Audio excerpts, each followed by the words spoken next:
बिस्मिल्लाहिर्रहमानिर्रहीम, अस्सलाम वालेकुम viewers, welcome to Suno Pakistan and a very happy good morning to all of you. उम्मीद करते हैं कि जनाब आप बिल्कुल ठीक ठाक होंगे, ज़िंदगी को एंजॉय कर रहे होंगे और हम अपना बड़ा ज़बरदस्त और बेहतरीन शो लेकर मुख्तलिफ मौज़ूआत से भरपूर आ चुके हैं। मैं हूँ उज़ैर मलिक और मेरा साथ देंगी हमेशा की तरह मैं हूँ वाहब ज़ाहिद और उम्मीद करते हैं आप वैसे ही हंसते रहें, मुस्कुराते रहें। कभी कभी थोड़ी बहुत चीज़ें जो हैं वो आपके मूड के मुताबिक नहीं हो रही होती हैं, कुछ तलखियाँ हो जाती हैं, लेकिन फिर भी दिन का आगाज़ जो है वो भरपूर खुशगवार अंदाज में करना चाहिए। मैंने भी बहुत खुशगवार अंदाज सीख रही हैं आप। गुड।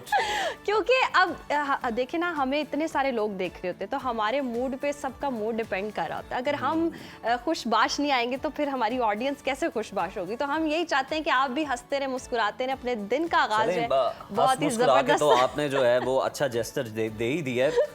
तफरीह के लिए क्या है, इंटरटेनमेंट में क्या है, तफरीह के लिए पहले तो मैं थोड़ा सा आपको परेशान करूंगी। स्मोक देख रहे हैं वो सबको परेशान कर रही है। बारिशों का कोई इम्कान नहीं है जिसकी वजह से स्मोक के असरात जो हैं देखते हैं कि कम हो सकेंगे या नहीं हो सकेंगे। इस पर एक्सपर्ट की राय लेंगे।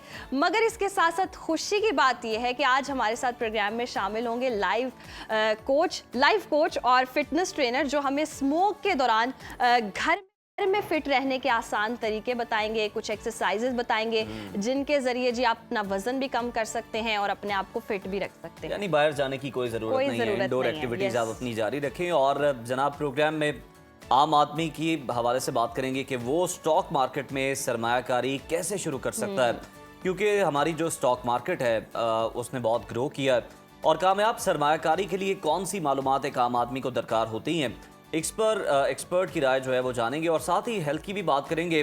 IVF और IOI का तरीका इलाज क्या है, इन दोनों में फ़र्क क्या है, इस पर एक खुसूसी रिपोर्ट है वो भी शामिल करेंगे। और साथ ही आलमी मंजरनामे पर भी नज़र डाली जाएगी। जंगबंदी मुआहदे के बावजूद अब हम देख रहे हैं कि इसराइल के सर पर ताहाल जंग का जुनून सवार है और इसराइली आर्मी चीफ ने फ़लस्तीनी मुज़ाहमती तंजीम के खिलाफ जंग ख़त्म ना करने का ऐलान कर दिया।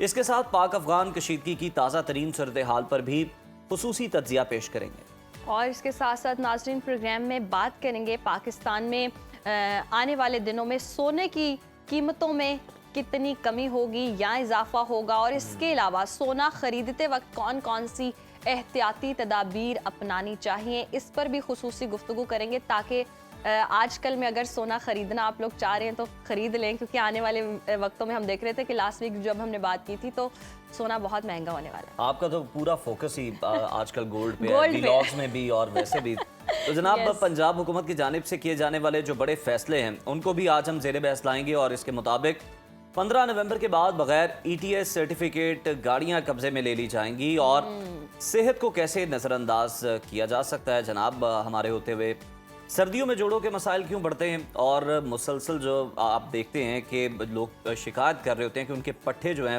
वो खिंच जाते हैं, उसका इलाज कैसे हो सकता है। जोड़ों के दर्द के लिए बेहतरीन मालिश के लिए तेल कौन से हैं, इस पर माहिर तिब आज हमें ये सब कुछ बताने वाले हैं। तो प्रोग्राम का हम बाकायदा करेंगे।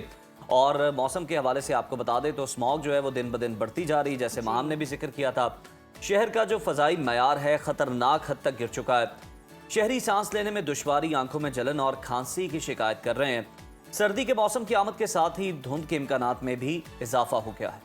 बिल्कुल। अब सवाल ये है कि धुंध कब से छाने का इम्कान है और क्या बारिशों से स्मोक के असरात में कुछ कमी आ सकती है। इसी हवाले से बात करने के लिए हमारे साथ मौजूद हैं डिप्टी डायरेक्टर महकमा मौसमियात इरफान विर्क साहब। बहुत शुक्रिया आपके वक्त का। Welcome to Suno Pakistan. सबसे पहले तो ये बताइएगा इस वक्त लाहौर में फ़ज़ाई आलूदगी और स्मोक की क्या सूरत हाल है, क्या एयर क्वालिटी इंडेक्स है और क्या एहतियाती तदबीर इख्तियार करनी चाहिए।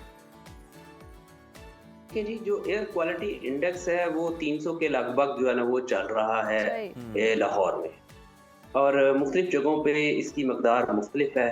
ताहम जो स्मोक की कैफियत है वो तो बरकरार रहेगी। इसलिए जो महकमा मौसमियात है इसने पहले एडवाइजरी जारी की थी जिसमें ये कहा गया था कि मौसम जो है अगले आने वाले दिनों में खुश्क रहेगा, बारिश का कोई इम्कान नहीं है, जिसकी वजह से फ़ज़ाई आलूदगी में इजाफा होगा और स्मोक में भी इजाफा होगा।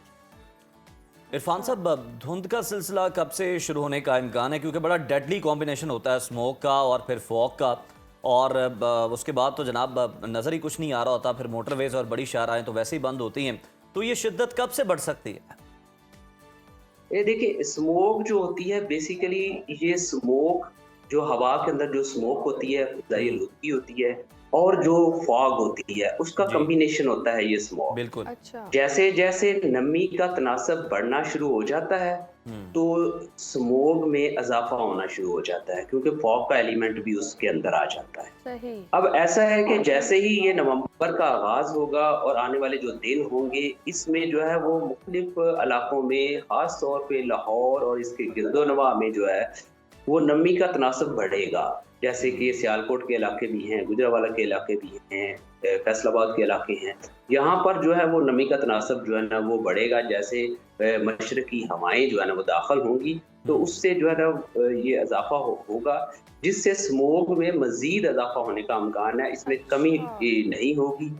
इसलिए लोगों को जो है ना वो एहतियात करनी चाहिए। सही। और आने वाले दिनों में हम बारिश भी एक्सपेक्ट नहीं कर रहे। नवंबर का पूरा महीना जो है वो ये सही। स्मोक का महीना होता है। इसमें जो है वो स्मोक जो है ना वो रहेगी, और दिसंबर में जाके जब नमी का तनासब ज़्यादा बढ़ना शुरू हो जाएगा, जी। तो यही स्मोक जो होगी ये फॉग में कन्वर्ट हो जाएगी।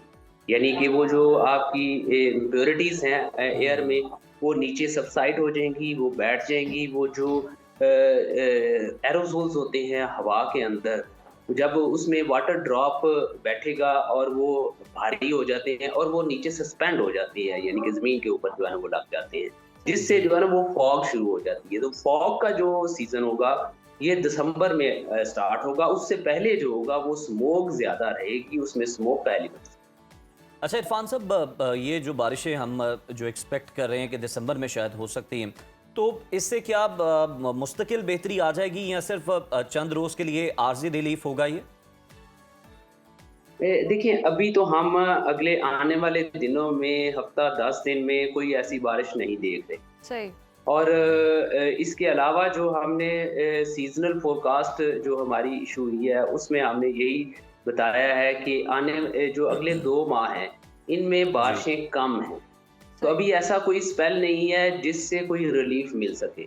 लिहाजा लोग आने वाले दिनों में ख़ास तौर पे जो नवंबर का महीना है, इसमें एहतियात करनी चाहिए। और अभी दिसंबर में भी अगर हम देखें तो दिसंबर में भी अभी ऐसी कोई चीज़ नज़र नहीं आ रही। देखें, अभी जो है सर्दी जो है बहुत ज़्यादा तो सर्दी का आगाज़ नहीं हुआ। ताहम स्कर्दू में 0 डिग्री सेंटीग्रेड तक टेम्परेचर जो है ना कम से कम चला गया है। लाहौर में अभी जो है ना वो 18 चल रहा है, और इसी तरह जो इस्लामाबाद में है वो 12 है, और आपका जो कराची है उसका 25 डिग्री सेंटीग्रेड जो है ना वो टेम्परेचर चल रहा है, जो कम से कम आज का जो है। तो ये जो सर्दी है अभी फ़ौरन जो है कुछ इलाकों में, जो पहाड़ी इलाकों में वो तो आ चुकी है, लेकिन अभी मैदानी इलाकों में आनी है, और आने वाले दिनों में ये जो टेम्परेचर्स हैं ये मज़ीद कम होंगे। और खुश्क सर्दी जो है ना ये ज़्यादा इसमें इजाफा होगा। आने वाले दिनों में हम एक्सपेक्ट कर रहे हैं ये वाले जो टेम्परेचर हैं मज़ीद 2 से 4 डिग्री सेंटीग्रेड मज़ीद कम हो जाएंगे।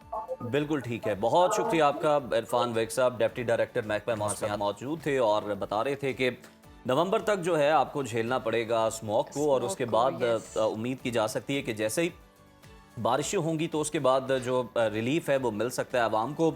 स्मॉग में कमी हो जाएगी और ये स्मॉग जो है ये फिर नमी बढ़ने के बाद फॉग में कन्वर्ट हो जाएगी। लेकिन अब देखना ये है कि ये रिलीफ कितनी देर का होता है, रिलीफ कितनी देर का होता है। लेकिन यही है, इस सारे मामले में आपने एहतियात करनी है, अपने गलों को बचाना है, अपनी आंखों को बचाना है, अपनी सेहत को बचाना है, और गैर जरूरी घरों से बाहर ना निकलें, ताकि आप जितना इंडोर आप जितना रहें उतना बेहतर है। करें। और इंडोर फिट रहने का भी हम तरीका तो खैर आगे वो भी करेंगे। आप भी बाहर जाए बगैर इंडोर ही हमें बता दें कि मौसम कैसा रहने वाला है। मैं ये नहीं कह रहा कि आप छत पे जाके बीपर दें, आप हमें बताएं कि स्मॉग कितनी है, कितने पार्टिकल्स हैं, और पूरा आप जनाब तज्जिया पेश करें कि इस वक्त हवा में ये है। ये तनासुब आप छोड़ें, आप हमें यहीं पे बताएं। हम मुख्तलिफ इलाकों में दर्जा हरारत क्या रहेगा हम ये बता देते हैं इंडोर, और आइए चलते हैं जी मौसम का।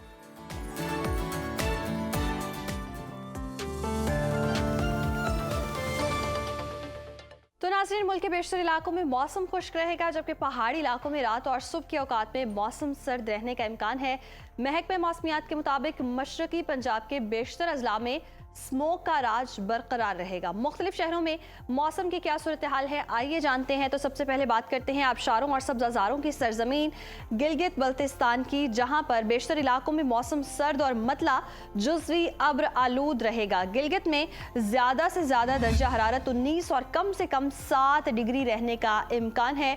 स्कर्दों की बात करें तो यहाँ पर हम देख रहे हैं ज़्यादा से ज़्यादा टेम्परेचर 13 और कम से कम 1 डिग्री रहने का इम्कान है। महकमे मौसमियात के मुताबिक आइंदा 24 घंटों के दौरान गिलगित बल्तिस्तान के चंद मकामात पर हल्की बारिश और पहाड़ों पर बर्फबारी का इम्कान है।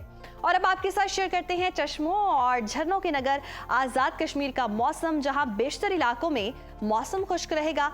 दारुल हुकूमत मुजफ्फराबाद में ज़्यादा से ज़्यादा हम दर्जा हरारत देख रहे हैं 27 और कम से कम 10 डिग्री रहने का इम्कान है, जबकि श्रीनगर में ज़्यादा से ज़्यादा पारा जो है 21 है और कम से कम 2 डिग्री सेंटीग्रेड रहने की तवक्को है। मौसम का हाल बताने वालों ने आइंदा 24 घंटों के दौरान कश्मीर में सुबह और रात के औकात में मौसम सर्द रहने की पेशगोई की है।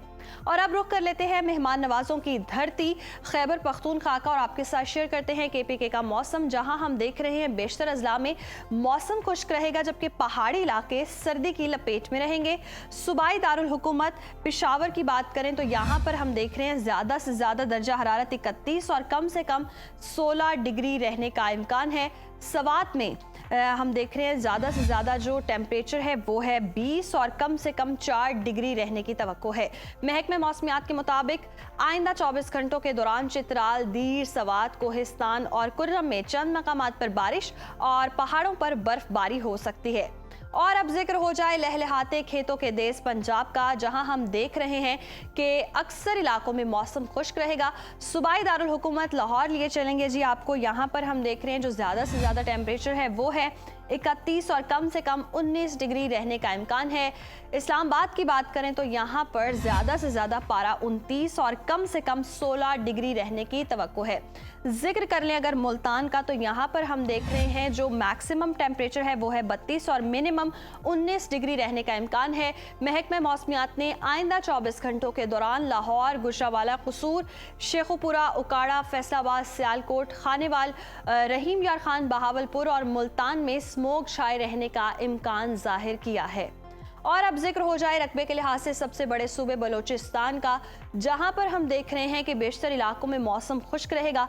फलों के शहर कोयटा की बात करें तो यहाँ पर ज़्यादा से ज़्यादा दर्जा हरारत 24 और कम से कम 7 डिग्री रहने का इम्कान है। महकमे मौसमियात के मुताबिक आइंदा 24 घंटों के दौरान शिमाली अजला सर्दी की लपेट में रहेंगे। और हमेशा की तरह आखिर में आपके साथ शेयर करते हैं सूबा सिंध का मौसम, जहां पर हम देख रहे हैं कि बेशतर अजला जो हैं वो गर्म और खुश्क मौसम की लपेट में रहेंगे। शहर कायद कराची की बात करें तो यहाँ पर हम देख रहे हैं ज़्यादा से ज़्यादा जो टेम्परेचर है वो है 35 और कम से कम 23 डिग्री रहने का इम्कान है, जबकि हैदराबाद में ज़्यादा से ज़्यादा पारा जो है वो है 34 और कम से कम 27 डिग्री रहने की तवक्को है। मौसम का हाल बताने वालों ने आइंदा 24 घंटों के दौरान जनूब मशरक़ी और साहिली इलाकों में कहीं कहीं बादल छाए रहने की पेशगोई की है।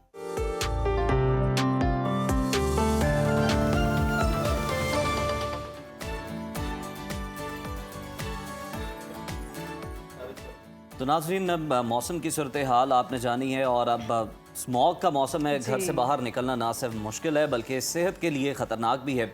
ऐसे में सवाल ये कि क्या हम घर बैठे भी फिट और एक्टिव रह सकते हैं? क्या बगैर जिम या लंबी वॉक के भी वज़न कम किया जा सकता है या नहीं? जी बिल्कुल, और आज हम बात करेंगे स्मोक के दौरान घर में रहकर सेहतमंद और मुतहरिक कैसे रहा जा सकता है। हमारे साथ मौजूद हैं लाइफ कोच और fitness trainer Uzair Tariq. Welcome to Suno Pakistan. बहुत शुक्रिया आपके वक्त का। और आज तो 2 उज़ैर मिल गए हैं, दोनों ही फिटनेस फ्रीक हैं, तो मैं तो आज कुछ सीख के जाऊंगी कि यस, आज सेहतमंद होना ही होना है। तो अभी हम जो देख रहे हैं स्मोक की सूरत हाल है, बाहर जा नहीं सकते हैं। मैं भी वैसे 2-2 घंटे वॉक करती थी, लेकिन अब स्मोक की वजह से रुक गया सिलसिला। तो घर में रहकर कौन सी एक्सरसाइज की जा सकती हैं जिससे हम फिट रहें? अच्छा, पहली बात तो ये कि इसमें आप जितने भी वर्कआउट्स हैं वो इंडोर प्लान कर सकते हैं। मतलब सही, ऑफ कोर्स प्रेफरेबली अभी जब स्मॉग का सीज़न है, we don't prefer people to go out and walk, specially जो आपके अर्ली मॉर्निंग आवर्स होते हैं, ठीक है, उसमें भी, और स्पेशली जो लेट नाइट्स होते हैं, बिकॉज स्मॉग के साथ डेंगू का खदशा भी चल रहा है। तो लोगों को अपने आप को बचाना पड़ता है कि यार ये दोनों चीज़ें बड़ी मतलब ऐसी हैं कि आपको इफेक्ट करती हैं आपकी सेहत को। तो इंडोर में हम लोगों को प्रेफरेंस देते हैं जो लोग जिम की एक्सेस नहीं कर पा रहे या जिम नहीं जा पा रहे, स्पेशली जो हाउस वाइफ्स होती हैं। हम कहते हैं उनको घर में बैठे बैठे आप अपनी बॉडी वेट ट्रेनिंग करना शुरू कर दें, अपना को एक्टिव रखें। जो आपने बाहर जाके वॉक में कैलोरी बर्न करनी है in terms of cardio, walk करके, रनिंग करके, स्प्रिंट्स करके, तो उसको आप कन्वर्ट कर सकते हैं इंडोर वर्कआउट की सूरत में। तो ये तो पहला सबसे इंपॉर्टेंट स्टेप है जो हर साल हम लोगों को रिकमेंड करते हैं। जैसे ही स्मोक का सीजन आए तो बजाय अपने प्लान्स को सस्पेंड करके रोकने के, जी हम 2 महीने भी रुक जाते हैं, वॉक नहीं करते या कुछ एक्टिविटी नहीं करते, you better shift your plan into another form के आप उसको घर पे ले जाएं। सही। और इंडोर सारी चीज़ें अवेलेबल हैं, आप कर सकते हैं। अच्छा उज़ैर, लंबी वॉक तो आप नहीं कहते कि हम किसी को सजेस्ट करते हैं कि आप करें स्मोक के अंदर, लेकिन आप क्या थोड़ी बहुत वॉक कर सकते हैं या वो भी आपके लिए जो है वो ख़तरनाक साबित हो सकती है और आपको इंडोर ही रहना चाहिए इस तरह की एक्टिविटीज़ के लिए? नहीं, इंडोर प्रेफरेंस लिए उज़ैर बेसिकली देखें, जब आपका जब आप एक्सपोज होते हैं हवा में तो जो लोग बहुत सेंसिटिव हैं, स्पेशली एस्थमेटिक पेशेंट जो होते हैं, उनको ये मसला आता है। तो हम तो उनको बिल्कुल रिकमेंड नहीं करेंगे कि वो वहाँ पे 500 कदम भी बाहर चलें, स्पेशली लोगों को बहुत लोगों को स्किन एलर्जी हो जाती है, सांस में मसला होता है, आइस की इन्फेक्शन हो जाती है। सो वो any kind of exposure even for a second or a minute, तो that would leads to a good मतलब bad thing। तो इसमें लंबी और छोटी वॉक का कॉन्सेप्ट नहीं है, बस जो लोग एलर्जिक हैं उनको बेहतर है कि घर पे रहें। चलें उज़ैर, अब आप वर्जिश की बात कर रहे हैं तो अब करके भी लोगों को दिखा देते हैं ताकि उनके लिए समझने में आसानी हो जाए, और आपकी सपोर्ट के लिए मैं भी आपके साथ आ जाता हूँ। लेकिन उज़ैर आपसे फिर आज एक्सरसाइज होगी नहीं, वो इस सूट में तो बिल्कुल नहीं होगी। यस। अच्छा, अब लेकिन हम गाइड जरूर कर सकेंगे। अब हम नॉर्मली लोगों को कहते हैं कि जो बाहर कार्डियो कर रहे हैं वो अपना घर पे करने के लिए, क्योंकि लोगों का नॉर्मली मसला जो कंसर्न होता है सर्दियों में, क्योंकि खाने ज़्यादा खाए जाते हैं, तो तरह तरह के खाने, हलवा जाती खत्म नहीं होते, 4 किस्म के। हाँ, डेजर्ट्स खत्म नहीं होते, फिर लाहौर की जितनी डिशें हैं नामवर, तो वो जाहिर सी बात है वो तो फिर ज़ुबान का चस्का है। हाँ। तो उसको देखते हुए अगर आप करेंगे तो टमी का सबसे बड़ा मसला आता है, लोगों कहते हैं यार ये कैसे कंट्रोल हो। बिल्कुल, ये फोकस है लोगों का। आप सर्दियों में बहुत कपड़े पहन के इसको छुपा लेते हैं, लेकिन आपको अंदर से गिल्ट होता है कि यार मेरा पेट निकल रहा है या निकल रहा है, और इसको ही कम करना मुश्किल है। कॉन्फिडेंस जो है वो बिल्कुल ही डाउन चला जाता है अगर ये इस तरह एग्जैक्टली। तो वो एक सेल्फ कॉन्फिडेंस बड़ा डाउन होता है, बढ़ जाए तो उसके लिए हम कहते हैं घर पे आप सर्टेन वर्कआउट्स करें, जिस तरह हम इनिशियली। अच्छा उज़ैर, इससे पहले कि आप कोई वर्कआउट स्टार्ट करें, एक्सरसाइज स्टार्ट करें, पहले मुझे ये बताएं कि सर्दियों में सर्दी बढ़ रही होती है, आपको क्रेविंग्स भी बहुत ज़्यादा हो रही होती है, तरह तरह के, सुबह आपका दिल करता है कोई पाए हों, कोई दोपहर में निहारियाँ हों, रात में कुछ और तरह के खाने, और फिर मीठे में तो आप बता रहे हैं कि बहुत सारी ऑप्शंस हैं। हाँ, वो देखे ना, वो बोल पड़ी माहम, थैंक यू माहम, इनका स्वीट बहुत अच्छा है। अच्छा, तो ये जो यहाँ पे जिप लगानी है, थोड़ा यहाँ से कम करना है, वो उसके लिए क्या आप रेकमेंड करते हैं? समझे आप, मैं ही क्लाइंट आ गया हूँ आपके पास, मैं कहता हूँ जी मुझे उज़ैर बताएं कि मैं किस तरह कम खाऊं और हेल्दी खाऊं। देखिए, इसके लिए आपका सेल्फ डिसिप्लिन होता है, इसमें कोई टोटका नहीं है। टू बी ऑनेस्ट, मैं आपको कोई ऐसी चीज़ नहीं लिखूंगा कि आपने पढ़ना शुरू कर देनी तो आपको वो क्रेविंग खत्म हो जाएगी। डराते किस तरह? नहीं, डराने की चीज़ ये देखें, आप अपना पिछला पिक्चर जिसमें आपने ट्रांसफॉर्मेशन की होती है उसको देखें, वो आपके लिए सबसे बड़ी सेल्फ मोटिवेशन है। सही। जब अपने आप को मेमोरी को देखते हैं, यार मैं इस तरह में था, मेरा ये साइज था, मैं पहले 34 वेस्ट पहन रहा था, अब मैं 38 पे आ गया हूँ, मुझे कुछ करना है। These are the things which actually trigger you. सही। सो ये एक सेल्फ मोटिवेशन है, एक सेल्फ ट्रिगर है, एक सेल्फ डिसिप्लिन है। हाँ, एक अच्छा बंदा, अच्छा मेंटोर आपको गाइड जरूर कर सकता है कि यार इसको करो, बेहतर तुम्हारे लिए करना आपने ही अल्टीमेटली। हाँ, क्योंकि अल्टीमेटली आपने डॉक्टर के पास ही आना है। हाँ, तो जिम का डॉक्टर हम ही हैं। तो फिर मेरा ख्याल है एक्सरसाइज जो है वो बताते हैं, कोई आसान बताएं जो लोग कर सकें। बहुत आसान वर्कआउट है, इसमें किसी किस्म की असिस्टेंस नहीं आपको चाहिए। आपको अपने टमी कम करना है, सबसे पहले आप एल्बो टू नी हम करते हैं, बिहाइंड द नेक आपने हाथ रखना है और इसको यहाँ पे लेकर आना है। अच्छा, कुछ लोगों का मसला ये होता है कि वो टांग ऊपर नहीं लेके आ पाते, बहुत प्रॉब्लम होती है बिकॉज ऑफ द स्टमक, क्योंकि टमी निकला होता है। तो जहां तक आपकी रेंज आती है वहां तक लेकर आए, ठीक है, और आहिस्ता आहिस्ता इसको ग्रेजुअली इंक्रीज करें। ये आपने कम से कम 50 to 100 करने इन अ डे। अब इसकी रेपिटेशंस कैसे डिवाइड करनी है, यू कैन डू लाइक 20 के 5 सेट्स कर लें, दैट इज इवन ईजी। 25 के आप 25 के 4 सेट्स कर लें, ठीक है।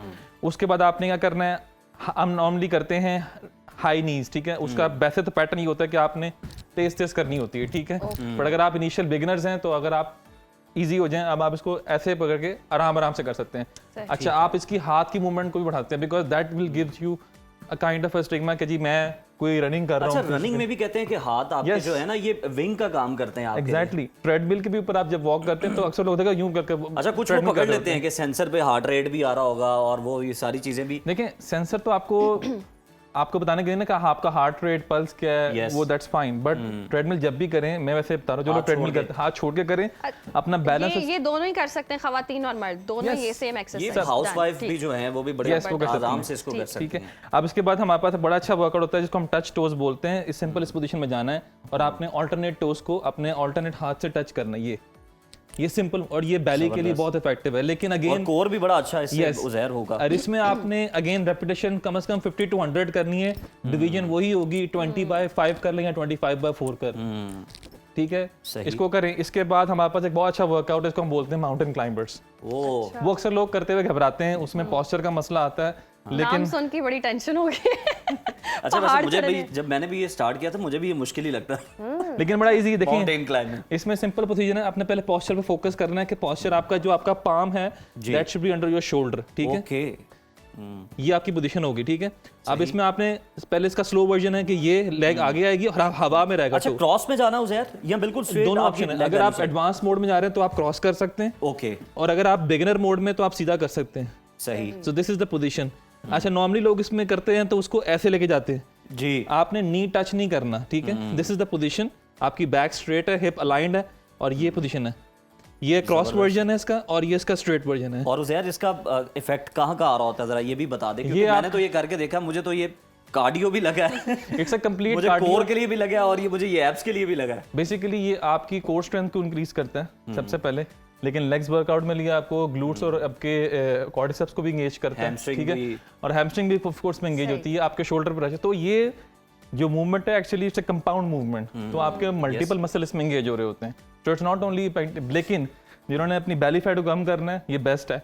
और बेली फैट के लिए? Yes, okay. और जितना इसमें आप क्रॉस मूवमेंट करना शुरू कर देंगे उतना ये आपके साइड क्लियर होना स्टार्ट शुरू में हो जाएंगे। कितने सेट करने चाहिए? क्योंकि यूजुअली ऐसे होता है कि जो लोग स्टार्ट करते हैं ना उनको तो मसल्स जो है वो पुल हो जाते हैं, दोबारा वो बेचारे कर ही नहीं सकते। अच्छा, एक दिन मोटिवेशन होती है। वो क्रैम्प्स पड़ना पार्ट ऑफ प्रोसेस है। अच्छा, तो उसको यू कैन नॉट अवॉइड। हाँ, अब मैंने जिस तरह आपको बताया कि रेपिटेशन, अगर आप बहुत बिगिनर हैं, जिंदगी में कभी वर्कआउट नहीं किया और मेरे कहने के बाद आपने शुरू कर दिया है, तो इनिशियली आप बेशक 10 रेपिटेशन से स्टार्ट करें, भले 5 से स्टार्ट कर दें।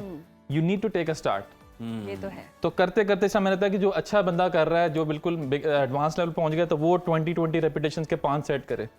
जब तक ये 100 होंगे तभी आपको इम्पैक्ट पड़ेगा, और you can see the magical impact with in 6 to 8 weeks। अच्छा उज़ैर, जिस तरह से बिल्कुल इससे बहुत फर्क पड़ेगा।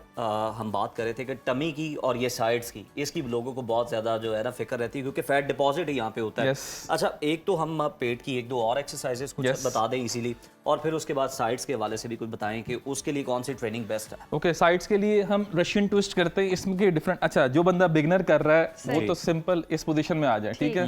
अपने टो इसको रखे और अपनी सीट लेके, अब अगर आपके पास कोई घर पे बॉल है, पानी की बोतल है, या कुछ भी है, वो पकड़ के आपने ये मूवमेंट करनी है, ठीक है, ये एंड ये।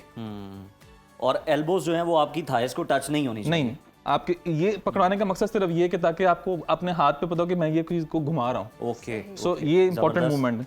जब आप इस पे थोड़ा सा आहिस्ता आहिस्ता बिगनर से एडवांस मोड में जा रहे हैं, तो आपने इसको रेस करना शुरू करना है, दिस पोजीशन। अब ये आपका यहाँ पे आ गया, बाकी पोस्चर वहीं पे, अब आपने इसे मूव करना है। This is the position. जबरदस्त। This is what we called Russian twists. Russian Russian salad तो सुना था, ट्विस्ट भी हो गया। तो सैलेड से बर्न करने के लिए सैलेड को ट्विस्ट करना है आपने। उसके लिए साइड्स को कम करने के लिए एक और वर्कआउट है, ये हम करते हैं। अब आप ये प्लैंक पोजीशन पे आके आपने अपनी प्लैंक ट्विस्ट करना है, ठीक है। सही। ये पोजीशन है, आप टो पे रहेंगे और ये मूवमेंट करनी है आपको। Okay okay. अच्छा, फीट्स के साथ ये सारी मूवमेंट आपकी टो से हो रही है, बिल्कुल सही। और आपका बाकी बॉडी सारी प्लैंक पोजीशन में। ये भी एक्सीलेंट वर्कआउट है फॉर द साइड्स, जिनके साइड बल्जेस होते हैं या लव हैंडल्स होते हैं, उनको कंट्रोल करने के लिए, इनफैक्ट कम करने के लिए। सो इसकी भी रेपिटेशन वही रखें, 10 to 12 repetitions in one set, so you can perform at least 3 to 4 sets। जबरदस्त है। अच्छा, मैं बिगनर हूँ, ये एक्सरसाइज ये करें, सांस मुझे चढ़। वो आपने सैलेड जो फौरन खा ली देख के साथ। अच्छा, ये भी एक बड़ा अच्छा सवाल मेरे ज़हन में आया था, जिस तरह हमने रशियन सैलेड के साथ जो सलूक किया है यहाँ पे, जो हमने अपनी रशियन, ये भी कहीं इसमें भी तो अमेजिश नहीं है, उस चीज़ की मिलावट तो नहीं है कुछ ना, ये प्योर रशियन नहीं है, ये प्योर रशियन नहीं है। वो जो हम खाते हैं वो एमैल्गमेशन है। हाँ, वो तो हमने पता नहीं उसको क्या बना हर दिया। चीज मिक्स कर दी, चना चाट भी उसमें मिक्स है, हर चीज मिक्स है, और जो कि पता नहीं क्या बन के। अच्छा उज़ैर, ऑफिस में लगे हाथ ये भी आपकी मौजूदगी का हम फायदा उठाते हुए जानते हैं कि लोग ऑफिस में बैठते हैं, बड़े गलत पोस्चर में बैठते हैं, कमर जो है ना फिर कुछ देर के बाद यूं कर रहे होते हैं, कोई यूं कर रहा होता है। कोर के लिए बताएं कि कोई ऑफिस में बैठा हुआ है, काम कर रहा है, तो वो किस तरह से अपनी कोर को स्ट्रेट रख सकता है, बेहतर रख सकता है, और जो कमर की दर्द निकल आती हैं उनसे बच सकता है। अच्छा देखें, कमर में जो बेसिकली ऑफिस जितने भी लोग काम करते हैं उनका मसला पोस्चर का होता है, बिल्कुल सर्टन एंगल पे बैठ के वो एक लैपटॉप पे सिस्टम पे काम करते हैं। तो उनमें उनका सर्वाइकल बेसिकली एडजस्ट नहीं हो पाता, उसमें कभी कभी गर्दन टेढ़ी होती है तो वो टेढ़ी रहती है, उसी दौरान में वो फ़ोन सुन लेते हैं, उसी दौरान में वो खाना पीना कर लेते हैं। सो वो उनकी एंगेजमेंट ऐसी होती है, तो उनको लिए बहुत ज़रूरी है कि बेसिकली वो अपने आप को ऑफिस के आवर्स के दौरान एक स्टिकी नोट्स होते हैं वो लगाएं अपने सिस्टम पे, और वहां पे लिखें कि move your body after every 30 minutes. अब 30 मिनट्स के बाद उनको एक ट्रिगर साइन आएगा कि जी मैंने अपनी बॉडी को मूव करना। वो सब काम छोड़ें और अपनी बॉडी को even sitting on a chair, जो अपनी ऑफिस चेयर से बैठे बैठे सिंपल कुछ ना करें, सब कुछ छोड़ के ये मूवमेंट शुरू कर दें। सही, ठीक है। और फिर अपने आप को बिहाइंड द नेक सिर्फ बैठे बैठे ये शुरू कर दें। इससे आपकी बैक भी रिलैक्स हो जाएगी, आपका हिप मसल भी एडजस्ट हो जाएगा। फिर आपने एक बहुत अच्छा, जो आप लोगों के लिए बड़ा करामत है, वो स्ट्रेच वो ये है कि जब थकते हैं लॉन्ग आवर्स की शिफ्ट्स करके, तो आप सिंपल इसको ऐसे रखें, ऐसे रखें और इसको प्रेस करें। जबरदस्त, बहुत अच्छी। तो आपका ग्लूट मसल जो होगा, जो हिप फ्लेक्सर होगा, वो आपका इतना सुकून में आ जाएगा कि आप कहेंगे अच्छा मुझे 10 घंटे और काम करा लो। सो दोनों तरफ आपने करके इसको प्रेस करना है और ऐसे यहाँ दबाना है, ये टांग इधर होगी और यहाँ से प्रेस करेंगे। Thank you so much. आपने जो इंतहाई सुस्त लोग भी हैं, काहिल भी हैं, उनको भी आपने जो है ना स्पेयर नहीं किया, उनके लिए भी आपने बता दिया कि आप बैठे बैठे किस तरह से, कोई बहाना नहीं लगा सकता कि जी वो बॉस सर पे होते हैं, हम उठ नहीं सकते, हमारा काम बड़ा जरूरी चल रहा होता है। तो बैठ के भी जनाब आप ये सारी एक्सरसाइजेस कर सकते हैं, अपना पोस्चर भी बेहतर रख सकते हैं। Thank you so much. कर सकते हो कि लंबी लंबी शिफ्ट्स हैं तो हम थक जाते हैं, यानी कि आप अपने मसल्स को रिलैक्स करें और अपनी शिफ्ट को कंटिन्यू करें। और लेकिन आपने ये ट्रेनिंग अगर शुरू करनी है तो पहले आप अपना सांस पक्का करें, आपको देख के सांस नहीं चढ़ना चाहिए। चले हम सांस लेने के लिए हम ब्रेक ले लेते हैं, ज्यादा बेहतर यही है। तो स्टे विद अस।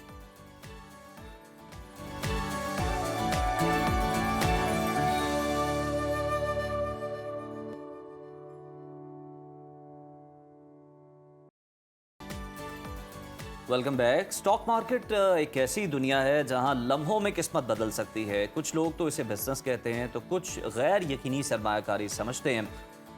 असल हकीकत है क्या एक आम आदमी भी थोड़े से पैसों से सरमायाकारी शुरू कर सकता है?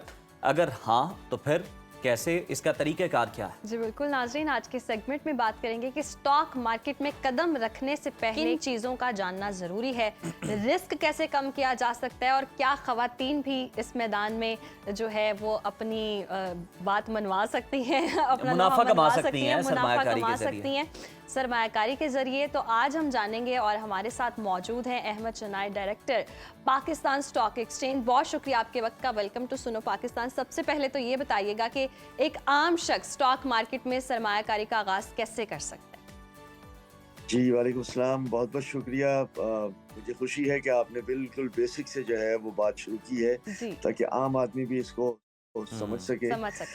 किसी भी आम आदमी को अगर ये ख्याल आता है कि पाकिस्तान स्टॉक एक्सचेंज जो है, जिसका बड़ा चर्चा हो रहा है और चारों तरफ जो है इस बात की गूंज आ रही है कि स्टॉक एक्सचेंज जो है वो बढ़ रहा है, मज़ीद तरक्की कर रहा है, तो हर एक का दिल करता है कि वो भी इसमें सरमायाकारी करे और उसमें से कुछ मुनाफा कमा ले। मैं समझता हूँ कि इसके लिए 2-3 बुनियादी चीज़ें ज़रूरी हैं।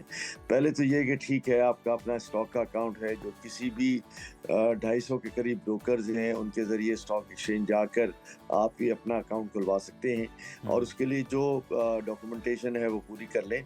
और इसके बाद जब आपने ट्रेडिंग करनी हो, मैं मिसाल दे रहा हूँ कि आपके पास लाख रुपए हैं और आप चाहते हैं कि मैं लाख रुपए से ट्रेडिंग करूं, तो इसमें 2-3 चीज़ें इंतहाई अहम हैं। एक तो ब्रोकर के साथ जो है वो तबादला ख्याल, उसके साथ डिस्कशन कि मैं अपने ये लाख रुपए जो है वो कहाँ इन्वेस्ट करूं ताकि फ़ाल तरीके से मुझे पैसे मिल सकें। नंबर एक ये।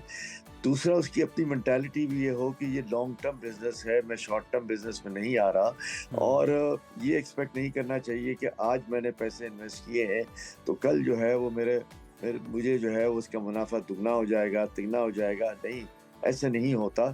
इसमें थोड़ा सा वक्त देना पड़ता है, लॉन्ग टर्म विजन के साथ आपको मार्केट में आना पड़ता है। चौथी बात ये कि आपको खुद भी मैं ये समझता हूँ कि बेसिक ये पता होना चाहिए कि जो कंपनियां जिसमें आप इन्वेस्ट कर रहे हैं उसकी इस वक्त क्या हालत है, वो ये कंपनी काम भी कर रही है या नहीं, ये कंपनी प्रोडक्शन में भी है कि नहीं, ये कंपनी ट्रेडिंग भी कर रही है या नहीं, और ये कंपनी पिछले सालों में मुनाफा कमा रही है या नहीं। आप पढ़े लिखे अगर हैं तो जाहिर है कि फिर आप उस कंपनी की वेबसाइट पे चले जाएंगे, स्टॉक एक्सचेंज की वेबसाइट पे चले जाएंगे, और उस कंपनी का जो है वो पूरा एक जायजा होगा जिसको लेना ज़रूरी है।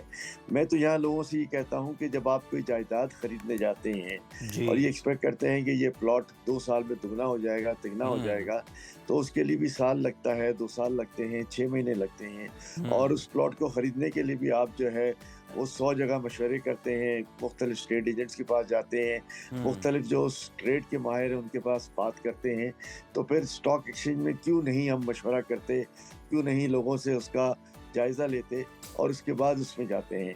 मैं समझता हूँ कि बड़े अच्छे एनालिस्ट हैं पाकिस्तान के अंदर जो रेगुलर अपनी एनालिसिस देते हैं मुख्तलिफ फोरम में, मुख्तलिफ ब्रॉडकास्ट के ज़रिए और मुख्तलिफ तज्जिए के ज़रिए। तो मैं ये समझता हूँ कि ये बेसिक बात है कि जिसको देखकर, सोचकर, समझकर आपने अपनी इन्वेस्टमेंट करनी है। सिर्फ किसी के कहने पे कि यार फला कंपनी के शेयर ले लो, बढ़ जाएंगे, मैं समझता हूँ कि ये नुकसान की बात है। और दूसरा ये समझ के कि मैं स्पेकुलेशन कर लूँ, यानी मैं हेजिंग कर लूँ और मैं 10 रुपए दूँ और 1000 रुपए का माल खरीद लूँ, तो फिर खुदा ना खास्ता आपके पूरे के पूरे पैसे जो है वो ज़ाये चले जाएंगे। तो ये मार्केट सब लोगों के लिए है, समझदारों के लिए भी है, जो इस मार्केट को नहीं समझते उनके लिए भी यहाँ पर मशवरे देने वाले एनालिस्ट मौजूद हैं। और तीसरा, अगर आप खुदा ना खास्ता इसमें जुआ खेलना चाहते हैं तो उसके लिए भी ये मार्केट मौजूद है। मैं समझता हूँ कि अच्छा तरीका ये है कि लोगों की एनालिसिस को सुने, कंपनियों को एनालाइज करें और उसके बाद इस मार्केट में इन्वेस्ट करें।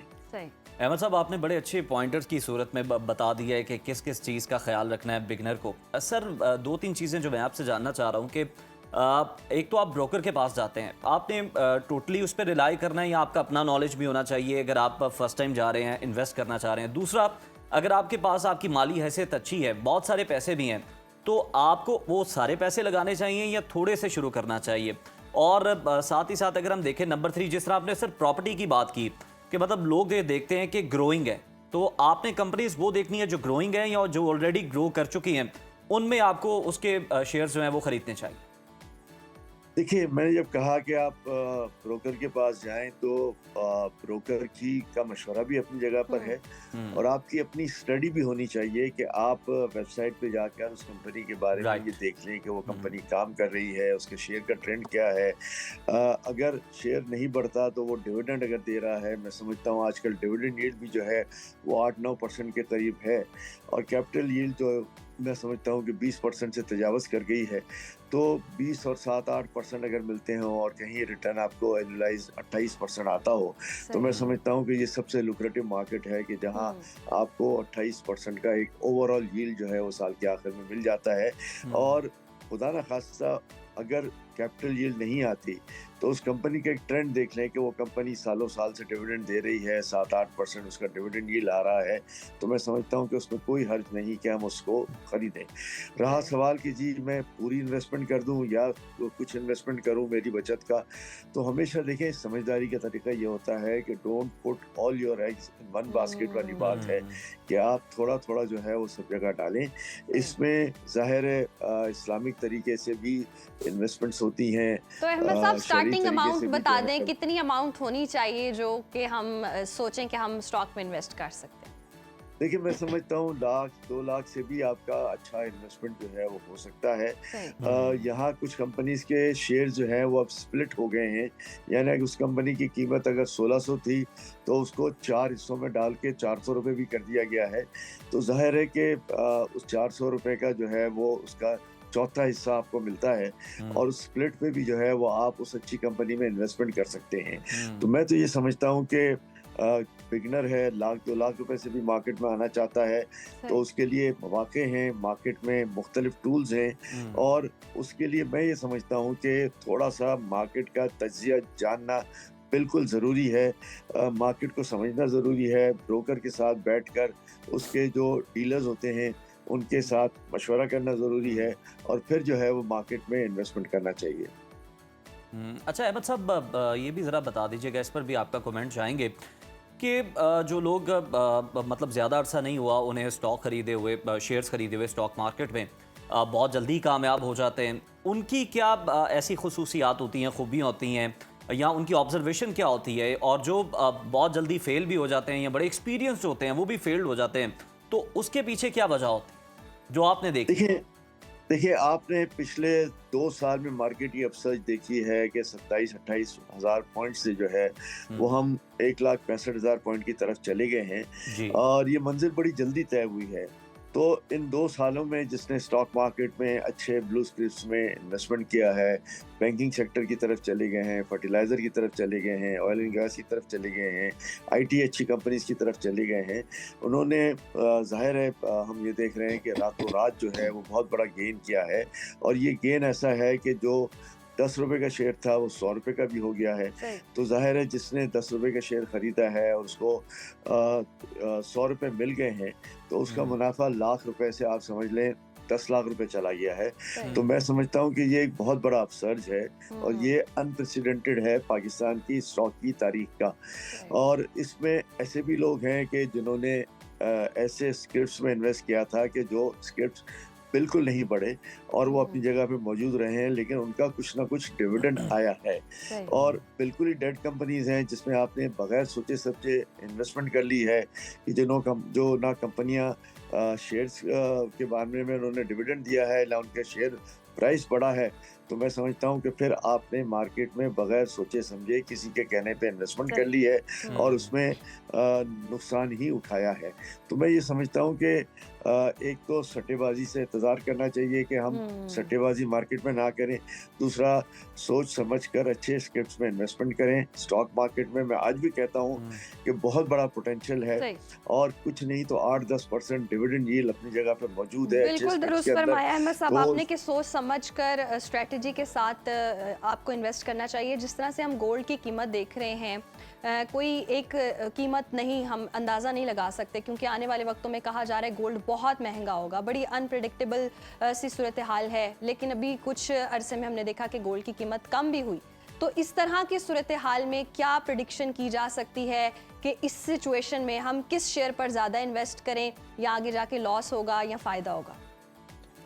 देखिए मैं यहाँ कोई स्क्रिप्ट नहीं दे सकता कि फला स्क्रिप्ट में आप चले जाएं। मैंने ओवरऑल इन जनरल बात कर ली कि बैंकिंग सेक्टर ने बहुत अच्छा परफॉर्म किया है, इंजीनियरिंग सेक्टर ने भी अच्छा परफॉर्म किया है, आईटी सेक्टर ने भी अच्छा परफॉर्म किया है और इसके बाद हमारी ऑयल एंड गैस सेक्टर्स ने भी बहुत अच्छा परफॉर्म किया है। तो ये सारे स्क्रिप्ट्स मौजूद हैं, हर कैटेगरी में जो है वो मुख्तलिफ स्क्रिप्ट्स मौजूद हैं।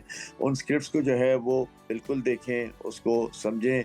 आपने गोल्ड की बात की, गोल्ड का जो अपसर्ज है वो अनप्रेसिडेंटेड है दुनिया की तारीख में और हम 4,100 कुछ डॉलर पे जो है वो चले गए हैं। 100-200 डॉलर कम भी अभी हुआ है, लेकिन वो इतना कम नहीं हुआ खुदा न खास्ता कि लोगों को बहुत बड़ा नुकसान हो जाए। और उसमें ज़ाहिर है एक लॉन्ग टर्म विजन के साथ आप रहें कि आज मार्केट अगर गिर भी गई है तो कल चांसेस रहता है कि मार्केट जो है वो बेहतर भी चली जाएगी। स्टॉक मार्केट में जो है वो भी एक लॉन्ग टर्म विजन के साथ आप जाएं और एक स्टॉक में इन्वेस्टमेंट करके उसको वॉच जरूर करते रहें। बिल्कुल सही, यानी आप माइंड में ये रखें कि आप शॉर्ट टर्म के लिए नहीं बल्कि लॉन्ग टर्म के लिए जा रहे हैं। मैं चुनाव साहब बहुत शुक्रिया, बड़े आपने आसान तरीके से समझा दिया बिगनर्स को, नए आने वालों को कि किस तरह से आप जनाब एंटर हो सकते हैं स्टॉक मार्केट के अंदर और शेयर जो हैं वो आप कैसे खरीद सकते हैं, ब्रोकर के साथ आपका क्या रिलेशन होना चाहिए। तो जनाब ये सारी चीज़ें तो अपनी जगह मौजूद हैं। आपका आखिरी सवाल था गोल्ड से रिलेटेड, अब शादियों का सीज़न है, गोल्ड हो गया, कपड़ों के बारे में क्या ख्याल है आपका? गोल्ड तो अभी ख़रीद लें, जैसे कि मैं पहले भी बता रही थी और हमारे जितने भी गोल्ड से रिलेटेड जो लोग हमारे साथ आए हैं, माहिरीन हैं, उनके बताने का जो मामला है वो यही है कि आज जो है इस सिचुएशन में आप गोल्ड खरीद सकते हैं। और आज के प्रोग्राम में भी हमने गोल्ड के हवाले से सेगमेंट रखा है, यानी कि देख लें कि गोल्ड पहले कपड़े तो फाइनलाइज कर लें आप, उसके बाद फिर देखिएगा गोल्ड कौन सा तो हम बात करेंगे। अब कपड़ों की भी बात कर लेते हैं। यस, शादियों का सीजन आ रहा है। रुबीना जो है वो दिल्ली गेट में मौजूद है और वहाँ जी लोग बल्क में भी कपड़े खरीदते हैं, सस्ते दामों कपड़े खरीदने के लिए सारी खवातीन जो है वो दिल्ली गेट पहुंची होती हैं कि बस शादी की तैयारी कर लेनी है और हर चीज़ वहीं से खरीद लेनी है। क्योंकि तोहफे तोहफ़े भी चल रहे होते हैं दोनों तरफ। तो फिर देखते हैं रुबीना ने जनाब क्या रिपोर्ट तैयार की है और आपको इससे क्या फ़ायदा हो सकता है कपड़ों की खरीदारी।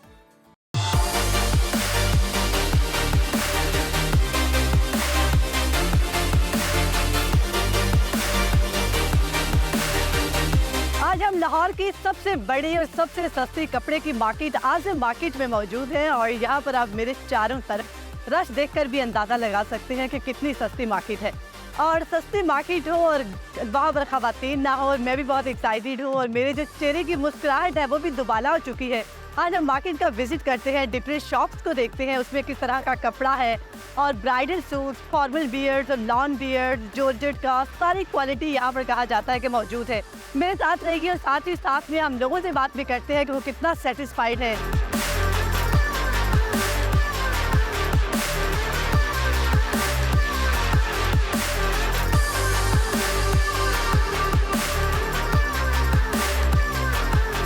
अच्छा मुझे बताइएगा कि आप सेटिस्फाइड हैं, आप मुतमईन हैं कि यहाँ पर अच्छे कपड़े मिलते हैं? कंप्लीटली सेटिस्फाई हैं। हमने लाहौर में बड़ी जगह पे विजिट किया है, इचरा में, यतीम खाना में, ओरिगा में, काफ़ी सेंटर्स में किया है, लेकिन यहाँ पे हर चीज़ हमें ना 30 to 40% डिस्काउंट में मिलती है। कितनी प्यारी है आप माशाल्लाह। Thank you so much. अच्छा मुझे ये बताइएगा यहाँ पर आना कैसे हुआ इतनी रश में आग? बेसिकली मेरी शादी की शॉपिंग चल रही है तो डेट्स वाई मैं जो है यहाँ से कुछ कपड़े खरीदने थे, कुछ आपको पता है कॉस्मेटिक्स वगैरह उस तरह का सामान खरीदने में। अच्छा मुझे बता रहा कि जो बाकी आम मार्केट है और ये वाली मार्केट में कितना फ़र्क है? देखें भाई जो है वो रेट्स होते हैं वो डबल ही होते हैं, ठीक है, एक्स्ट्रा ऑर्डिनरी बता रहे होते हैं। यहाँ पर यह है कि आपको फिरना ज़रूर पड़ता है बट आपको चीज़ आपके मतलब की मिल जाती है और रीज़नेबल मिल जाती है। आम मार्केट और यहाँ की मार्केट में प्राइसेस का कितना फ़र्क है? काफ़ी फ़र्क है, ये एशिया की सबसे बड़ी मार्केट है। भाई मुझे ये बताइएगा कि ये दुपट्टा कितने का एक? ये 2 पीस है फैंसी। अच्छा ये 2 पीस फैंसी सूट है और ये कितने का दे रही हूँ? कमर सूट 3000 का दे दें। अच्छा सिर्फ 3000 का है और ये बहुत ही ज़बरदस्त है। और जैसे कि ये क्या है एक?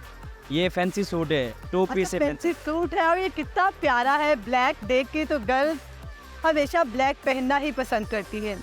जैसे अगर मैं आपको दिखा सकूँ तो ये बहुत ही ज़बरदस्त सूट है और इसका ये दुपट्टा साथ ये दुपट्टा है और ये सिर्फ 3000 रुपये में है।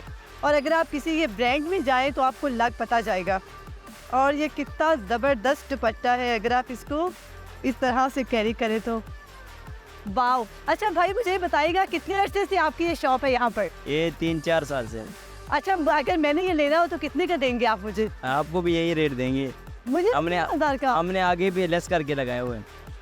प्लीज सही बताइए ना, अगर मैंने लेना हो तो कितने का देंगे आप? रेट हमारा फाइनल होता है, हमने आप कम नहीं करेंगे? नहीं 3000 से कम नहीं करते।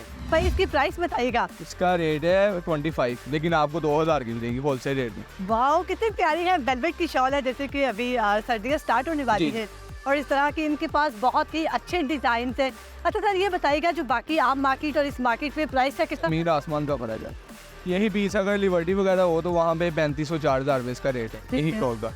हमारे होलसेल रेट है आप तो आपको इसी रेट में 2000 रुपये मिलेगी। और मुझे कितने की मिलेगी? 2000 रुपये। अल्लाह ना करे भाई मुझे कितने की मिलेगी? 1800। ठीक है जी। क्या फायदा यहाँ पर आने का? मैंने कहा डबल आपको कम रेट बता दी, डबल रेट है इसका। यार अगर मैं ये कहूँ कि मुझे 1000 में चाहिए मुझे आंटी वाली ये मैंने पास ही रखी हुई अपने 1000 वाली शॉल इन्होंने मुझे दिखा दी है। ऐसी खवातीन जो आके बहुत ज़्यादा बार्गेनिंग करती है, जी हमें ये चीज़ इतने की चाहिए तो उनके पास हर किस्म की वैरायटी है। जैसे मैंने कहा मुझे 1000 में चाहिए तो उन्होंने मुझे 1000 में ये शॉल दिखा दी है। अच्छा भाई मुझे आपकी शॉप पर बस सिर्फ मेहंदी का स्टॉक नजर आ रहा है जैसे कि वैसे ही हमारे पास जो है ना मेहंदी के लहंगे होते हैं उसका मुकम्मल 3 पीस भी मिल जाता है। ठीक है जैसे कि आपको दिखाते हैं बस 1-2 लहंगे जो है ना मुकम्मल 3 पीस जो है ना उसको बना के दिखा दो। अच्छा वाह। अच्छा ये मुझे दिखाइएगा कितना प्यारा मेहंदी का है और ये कितनी का है? ये आपको मिलेगा 4500 का 3 पीस। ये होलसेल का रेट है। 4500 का आप मुझे भी इतने का देंगे? आपको जो है ना 200-300 कम कर देंगे। सिर्फ 200-300 फिर हमें क्या फायदा? ये होलसेल की मार्केट है, यहाँ पे जो है ना इतना ही मार्जिन होता है। अच्छा ये बताइएगा कि आप लोग ये अपना खुद बनाते हैं? ये हमारी अपनी फैक्ट्री है टोकर पे, हमारा सारा अपना माल तैयार हो रहा है। ये किसी ने ले दी है, सारी अपनी डिजाइनिंग है, अपना माल। तो आप लोग कहाँ से बेचते हैं? मतलब लाहौर में ही जाते हैं या आप लोग कहीं बाहर भी? लाहौर, सियालकोट, फैसलाबाद, रावलपिंडी। तो मैं इनकी शॉप पर कुछ लहंगे आपको दिखा देती हूँ क्योंकि मुझे बहुत पसंद आ रहे हैं। जैसे कि ये लहंगा बहुत ही प्यारा है, अगर आप देखें तो बहुत ही यूनिक है और उसके बाद ये दुपट्टा मुझे बहुत अच्छा लग रहा था, लेकिन खुद तो मैं नहीं लूँगी। सारे डिजाइनिंग है, सारे एक दफ़ा जो है दिखा दे। क्यों? अच्छा, यहाँ पर कुछ चलेंगे भी यहाँ यूनिक, ये भी मेहंदी में पहनने जाते हैं। वाह, कितना प्यारा है सर। इसकी क्या प्राइस है? ये आपको जो है ना 2500 का मिल जाएगा खाली लहंगा।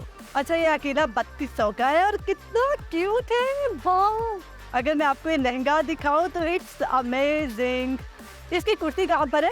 अब ऐसी कुर्ते पढ़ाना शॉपिंग कलर की कुर्ती पढ़ा रहे, बहुत प्यारा है। मेरा दिल चाह रहा है कि मैं अभी पहन लूँ, ये मैं यहाँ पर पहन नहीं सकती। ये इसकी शॉपिंग कुर्ती है। अच्छा, इसकी कुर्ती तो बिल्कुल वो नहीं लगी है, डिफरेंट कंट्रास्ट, यानी कंट्रास्ट का काम होता है, तो ये कंट्रास्ट है, वो कुर्ती मिलेगी। ठीक है, तेरा दुपट्टा भी कंट्रास्ट ही होगा। वाह। अच्छा, इसकी जो लहंगा है, इसकी सबसे खूबसूरत चीज़ मुझे ये लगी है कि ये फ्रंट से तो बहुत प्यारा है, लेकिन अगर आप इसको इधर से नहीं देखें तो आप मिल जाए।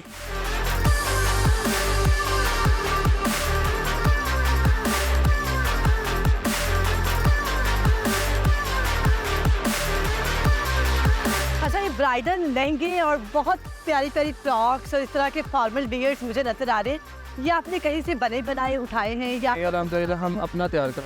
अच्छा, आपने उनका अपना बनता है, तो आपने अपने घर पर कोई यूनिट बनाया हुआ है या कहीं सेपरेटली? ये सेपरेटली बनाया हो। कितना मुनाफा कमा लेते हैं आप एक सूट के पीछे? अल्हम्दुलिल्लाह, शुक्र अल्लाह का, अल्हम्दुलिल्लाह अच्छा ले रहे हैं हम लोग। तो अगर किसी ने शादी के लिए भी आपसे कोई एक उठाना हो, एक खाना वो भी दे सकते हैं आप लोग? अच्छा, ये अगर शादी के लिए किसी ने कोई एक पूरा लहंगा या फ्रॉक लेनी है तो वो दे सकते हैं। अच्छा, ये मुझे बहुत पसंद आ रहा है, ये ब्लू वाला। हम अगर इसको आपकी दिखाएंगे तो इसकी क्या प्राइस है? इसकी प्राइस है कि अगर आप होलसेल में बंडल का रेट पूछ रहे हो, इसकी प्राइस है 6500। ठीक है। और अगर हम सिंगल उठाएं, सिंगल पीस लेंगे तो फिर हम आपको रेट उसी हिसाब से बताएंगे, एक पीस के हिसाब से बताएंगे। ओके जी, थैंक यू सो मच। यहाँ पर मैं आपको दिखाती हूँ कुछ ये फॉर्मल वियर्स है। इनकी प्राइस क्या है सर? इसकी प्राइस है 6500। अच्छा, ये 6500 का है। और उसके बाद हर तरह, हर किस्म के यहाँ पर कपड़े पड़े हुए हैं। और जैसे कि मुझे ये लहंगा बहुत पसंद आया हुआ है, ये मैक्सी है। ये अच्छा, ये मैक्सी है और इसका दुपट्टा है और ये कितनी प्यारी है। अच्छा, अगर मुझे ये खरीदनी होगी तो कितने की देंगे आप? अगर आपने लेनी होगी हम आपको फुल एंड फाइनल 8000 में देते। अच्छा, अगर ये एक पीस अगर आप, यार ये 8000 बहुत ज़्यादा है, तो मुझे क्या फ़ायदा यहाँ पर आने का? इंशाल्लाह आपको फ़ायदा ही होगा। ये बाज़ार में आपको आप लेने जाएंगी ना, ये पंचोन के शॉप से, रिटेल की शॉप से, उधर भी आपको मिलेगा 15,000 20,000 का मिलेगा एक पीस। ठीक है जी। बाकी ही जो चीज़ें हैं वो बहुत ही ज़बरदस्त है और इन पर फाइन वर्क हुआ है और बहुत ही मुनासिब कीमत है। और जैसे कि आजकल महंगाई का दौर है और चीज़ें देना एक इम्पॉसिबल सी बात है, तो आप लोग थोड़ा सा सफ़र करें, आज़म मार्केट में आए और अपनी पसंद के कपड़े ख़रीदें। और अगर आप घर पर बैठे कोई बिज़नेस भी स्टार्ट करना चाहते हैं तो यहाँ पर हर किस्म का स्टॉक अवेलेबल है। तो उम्मीद है कि आपको ये आज का सेगमेंट बहुत पसंद आया होगा। ऐसे ही सेगमेंट्स देखने के लिए देखते रहिए सुनो पाकिस्तान।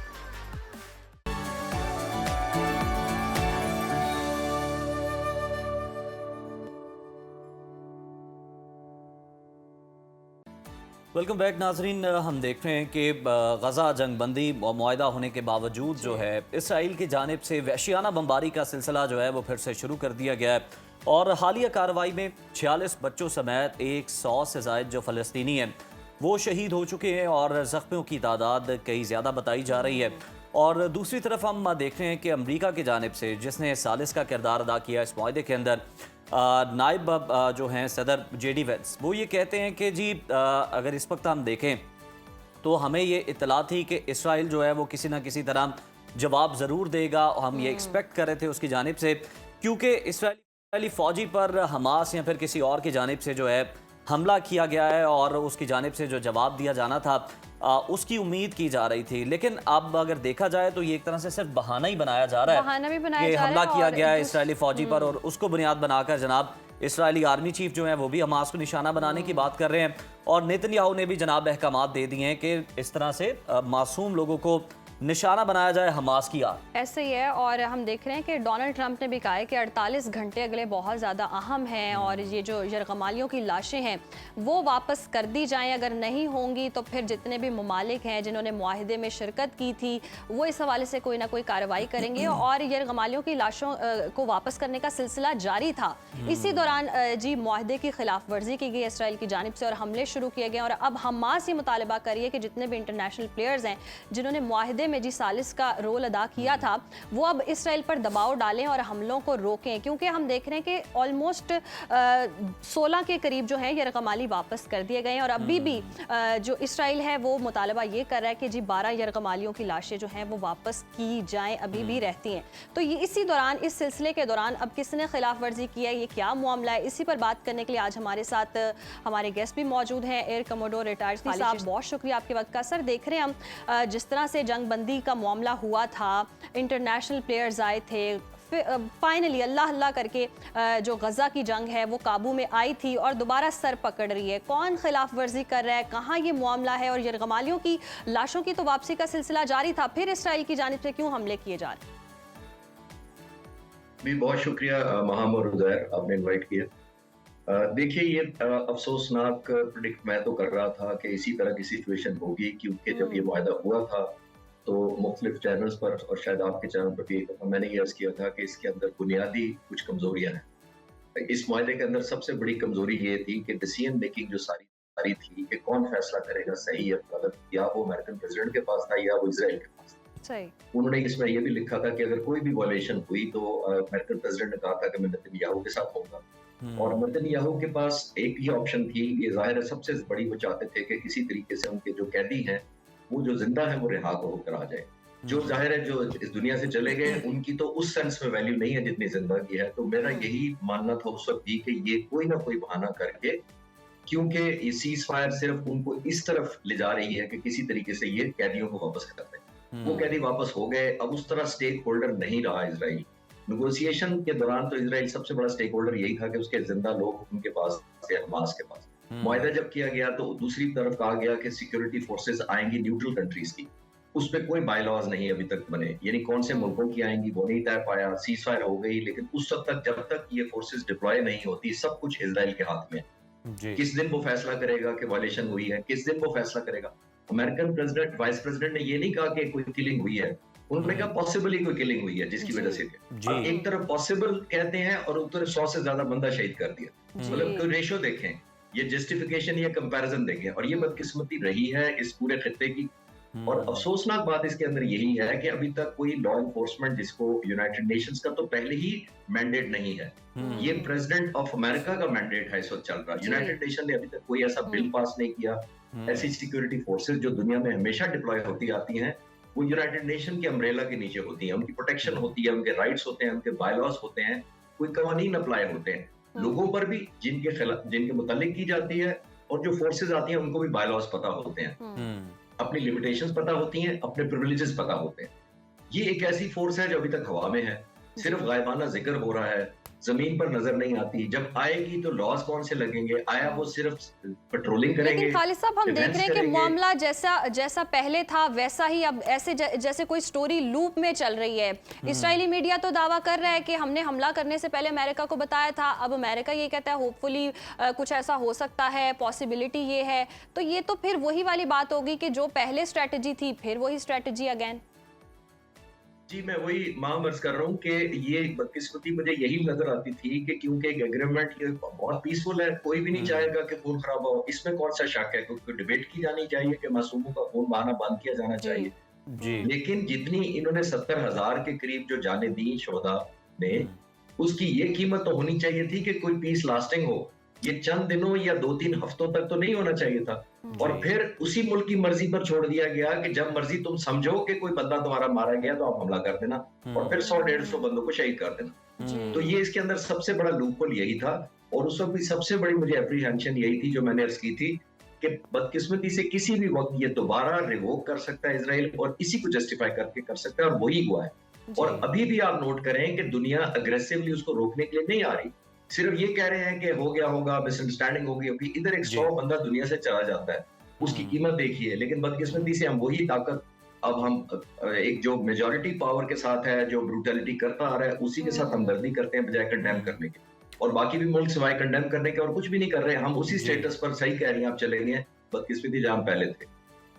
खालिद साहब, बिल्कुल मुझे याद है आपने पहले भी मुतादिद मौक़ों पर हमारे ही प्लेटफॉर्म पर ये जिक्र किया था कि कोई भी फॉल्स फ्लैग ऑपरेशन जो है वो कर जो है हमले का जवाब बना लिया जाएगा। अब जिस तरह से अमेरिकन वाइस प्रेसिडेंट की आप भी बात करें, जेडी वेंस की, उन्होंने कहा कि पॉसिबली हो सकता है ये हुआ हो। तो जनाब आपको पता है आप इनिशिएटर हैं निगोशिएशंस के, आप मीडिएटर हैं, आप इसराइल को क्यों नहीं ये कह सकते कि आप पहले इन्वेस्टिगेट कर लें, पहले देख लें यही है या नहीं, और अगर आपको पता है तो आप क्यों नहीं रोक पा रहे? क्योंकि आपका भी तो एक बड़ा किरदार है ये सारा जंगबंदी मुआहदा करवाने के अंदर, तो आप पर भी तो जिम्मेदारी आयद होती है। जी उज़ैर, देखिए उस वक्त भी आपके प्रोग्राम में मैंने अर्ज किया था कि इजराइल के प्राइम मिनिस्टर पर बहुत प्रेशर था, इंटरनल प्रेशर भी था, एक्सटर्नल प्रेशर भी था। क्विकली हम रन डाउन करते हैं क्या एक्सटर्नल प्रेशर था जिसकी वजह से उन्होंने टेम्परेरी एस्केप किया था इस सारी सिचुएशन से। 150 के करीब मुल्क जो है वो फलस्तीन को तस्लीम कर चुके थे, चाहे यूनाइटेड नेशंस की फॉर्मल अप्रूवल नहीं आई थी, फिर भी ये बहुत बड़ा प्रेशर था। यूनाइटेड नेशन में जो तकरीर की ऑलमोस्ट बहुत सारी मेजोरिटी ने उसका बायकॉट कर दिया।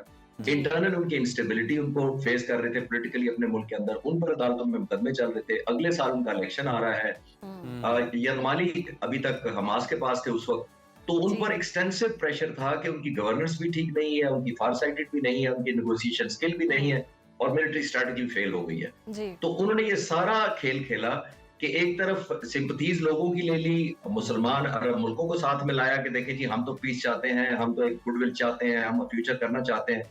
लेकिन बदकिस्मती से इसके अंदर ये जो टाइम है, इसी का मुझे खदशा था कि जब तक फोर्सेस डिप्लॉय नहीं करनी चाहती, सीज फायर होने के बाद इमीडिएटली कोई फोर्सेस आनी चाहिए थी। अभी तक डिसाइड ही नहीं हुआ कि इन मुल्कों ने देनी है, जैसे मैंने कहा अभी तक बाय लॉज डिसाइड नहीं हुए। तो उस वक्त तक तो इजराइल का मतलब तो पूरा हो चुका है, वो अपना जो इंटेंट था वो पूरा कर चुका है कि उसके यरगमाली उसके पास जा चुके हैं। डेड बॉडीज मिले या ना मिले उसकी उतनी सिग्निफिकेंट या उतना प्रेशर नहीं है जितना जिंदा लोगों का था। तो यही बदकिस्मत सूरत हाल थी जिसके अंदर एक दरमियान में जो खालिद साहब बिल्कुल जो मकसद है वो आपने बड़े अच्छे तरीके से बयान कर दिया जिसको अचीव किया। मतलब हम देख रहे थे कि इसराइल की मुखालफत बढ़ रही थी यूरोप में, यूके में, कनाडा में, और जो बयानात आ रहे थे, और साथ ही फिर उन्हें अपने जो यरगमाली हैं वो भी वापस चाहिए थे। तो सर आपको लगता है कि हमास ने अभी भी कुछ कार्ड्स जो है इंपॉर्टेंट वो होल्ड किए हुए हैं ताकि जो ये जंगबंदी मुआहदा है इस पर बाउंड कर सके इसराइल को, या फिर अब वो सूरत हाल नहीं रही? देखिए उन्होंने बहुत ज्यादा प्रोहिबिटिव कॉस्ट इंपोज की है ये हमास पर, और ये आज का नहीं हुआ। बदकिस्मती से मैं आपके व्यूअर्स को फ्लैशबैक कराता हूँ 1993 में, जब पीएलओ ने पैलेस्टीनियन लिबरेशन ऑर्गेनाइजेशन जिसके यासिर अरफात हेड कर रहे थे, वो 60s में बनी थी और आर्म स्ट्रगल करती थी हमास की तरह की। 93 और 95 में ओस्लो मुआहदा किया गया, और अंदाजा लगाइए उस बात को 32 साल गुजर गए हैं और उस मुआहदे में लिखा हुआ है कि ये मुआहदा लीड करेगा 2 स्टेट सॉल्यूशन की तरफ। ये 32 साल पुरानी बात कर रहा हूं मैं, उनसे भी आर्म्स ले लिए गए थे। तो हिस्टोरिकली इजराइल का रिकॉर्ड क्रेडिबल नहीं रहा, वो अपने मतलब के लिए इन मुआहदों को इस्तेमाल करता है, और बदकिस्मती से जो बड़ी पावर्स हैं वो बेबस हो जाती हैं। हमास के पास ऑप्शन छोड़ी ही नहीं गई, इतनी ज्यादा लीडरशिप को टारगेट किया गया। मैसिव आपने देखा 1.5-2 सालों में ईरान तक तो रीच आउट करके उनको एलिमिनेट किया गया, कतर में किया गया। तो ये अब उनकी शायद उस तरह तो पोजीशन नहीं है। लेकिन खालिद साहब बिल्कुल दुरुस्त फरमाया आपने कि उनकी पोजीशन अब उस तरह से दुरुस्त भी नहीं है कि तभी तो वो मुतालबा भी कर रहे हैं कि इसराइल पर अब जोर डाला जाए। जितने भी जो सालिस का किरदार अदा करे थे वो अब इसराइल पर दबाव डालें कि ये जो जंग बंदी है इस पर कायम रहे, मुआहिदे की खिलाफ वर्जी ना करें, क्योंकि जिस तरह के फैक्ट्स अभी बताए जा रहे हैं 16 के करीब तो यरगमाली जो हैं वो वापस कर दिए गए हैं, अभी भी 12 हैं, और ये सिलसिला जारी था। उसी दौरान इसराइल अब खिलाफ वर्जी करता है, और अगर खिलाफ वर्जी नहीं कर रहा तो फिर रफा क्रॉसिंग मुसलसल क्यों बंदिश में है? तो ये सारी सूरत हाल में अब फिर अमेरिका क्या करेगा? क्योंकि डोनाल्ड ट्रंप ने कह दिया 48 घंटे हैं, इसी दौरान जी यरगमालियों की लाशें वापस की जाएं, वरना जितने भी मुमालिक है वो कार्रवाई करेंगे। देखिए माहम, ये जो फुटेज आप दिखा रहे हैं स्क्रीन पर, बिल्डिंगों की बिल्डिंग्स तबाह हुई है, कई मल्टी स्टोरीज मलबे का ढेर बनी हुई है। इसमें से जिंदा इंसानों को नहीं निकाला जा सकता, नहीं जा सका तकरीबन 2 साल तक, और कई लोग जान से गए। अब ये कौन सा इनके पास मैजिक टूल है इन निहत्ते लोगों के पास जिनके अपने भी उसी जगह दफन है कि वो निकाल कर दे? ना इनके पास खुराक है, ना इनके पास कोई सप्लाई लाइन है, ना बिजली है, ना इनके पास क्रेनें और मशीनरी है कोई ऐसी टेक्निकली, या तो वो एक्सटेंड करे अपनी मशीनरी एक्सटेंड करे ताकि फैसिलिटेशन हो सके। इन मलबे के ढेरों के नीचे इस वक्त जिंदा भी अगर कोई हो तो वो भी नहीं निकाला जा सकता। तो हमें कोई, जिसको कहते हैं ना, जिसको कोई there should be some method in the madness. अगर हम पागल हुए हैं तो कोई तरीके से तो हो ना, कि कोई तो सेंस प्रिवेल करे कि इन लोगों को जिंदा को यहाँ से नहीं कोई निकाल सकता। जितनी मैसिव डिस्ट्रक्शन हुई है, पूरा सीमेंट का सीमेंट उन्होंने कब्रिस्तान बना दिया पूरे का पूरा। तो मेरा ख्याल है कोई मेथडोलॉजी ये भी तय होनी चाहिए थी, टाइमलाइन तय होना चाहिए। अभी भी जो हमारे गारंटीज मुल्क हैं उनको अमेरिकन प्रेसिडेंट के साथ ये गुजारिश जमा करनी चाहिए कि जनाब कोई फैसिलिटेशन करें माहौल बनाए, कंप्लीट सीज फायर करें और उसके बिल्कुल बाद खालिद साहब आप given सही time कह पे रहे हैं कि agree- मुकम्मल सीज फायर की तरफ जो है वो आना चाहिए और इस सिलसिले में जो तमाम ममालिक हैं उन्हें अमेरिका से बात भी करनी चाहिए कि इस तरह की जो सूरत हाल है ये काबिल बर्दाश्त नहीं है। खालिद साहब दूसरी तरफ अमेरिकी सदर डोनाल्ड ट्रंप और चीनी सदर शी जिनपिंग की जनूबी कोरिया के शहर बुसान में मुलाकात हुई है और इस मौके पर सदर डोनाल्ड ट्रंप ने यह कहा कि आपसे दोबारा मिलकर खुशी हुई चीनी हम मनसब को। तो जवाब में चीनी सदर शी जिनपिंग ने कहा कि अमेरिका और चीन को एक दूसरे का दोस्त होना चाहिए। अमेरिकी सदर ने कहा कि कुछ चीज़ों पर इत्तेफाक है, मजीद बातों पर भी इत्तेफाक कर लिया जाए। बिल्कुल, और उन्होंने कहा कि कोई शक नहीं हमारी मुलाकात जो है वो कामयाब होगी। और चीनी सदर ने यह भी कहा है कि दोनों ममालिक की जो तिजारती टीमें हैं वो बुनियादी नकात पर इत्तेफाक राय करें और ऑलमोस्ट हो भी चुका है। दोनों ममालिक की तरक्की के लिए साजगार माहौल कायम किया जाएगा। सदर शी जिनपिंग ने हालिया गजा जंग बंदी में अमेरिका के किरदार को भी सराहा है। उन्होंने ये भी कहा है कि दोनों ममालिक के बामी मुफाद के मसाइल पर खुले दिल से गुफ्तगू ज़रूरी है। तो खालिद साहब यकीनन ये बड़ी एक खुशाइंद बात है कि दोनों ममालिक मिल बैठे हैं, मुलाकात भी बड़ी खुशगवार रही है। तो जितने भी आपसी मामलात हैं वो अब हल हो जाएंगे इनके, और आने वाले वक्तों में हम देख रहे हैं कि चाइना और अमेरिका के ताल्लुकात बहुत बेहतर हों। जी, जब हम देखते थे कि रूस के सदर पुतिन की मुलाकात हुई थी अमेरिकन प्रेसिडेंट के साथ, तो वो मैं ये जानता था उस वक्त भी कि इन दोनों के आपस में उस तरह स्टेक नहीं है जिस तरह चाइना और अमेरिका।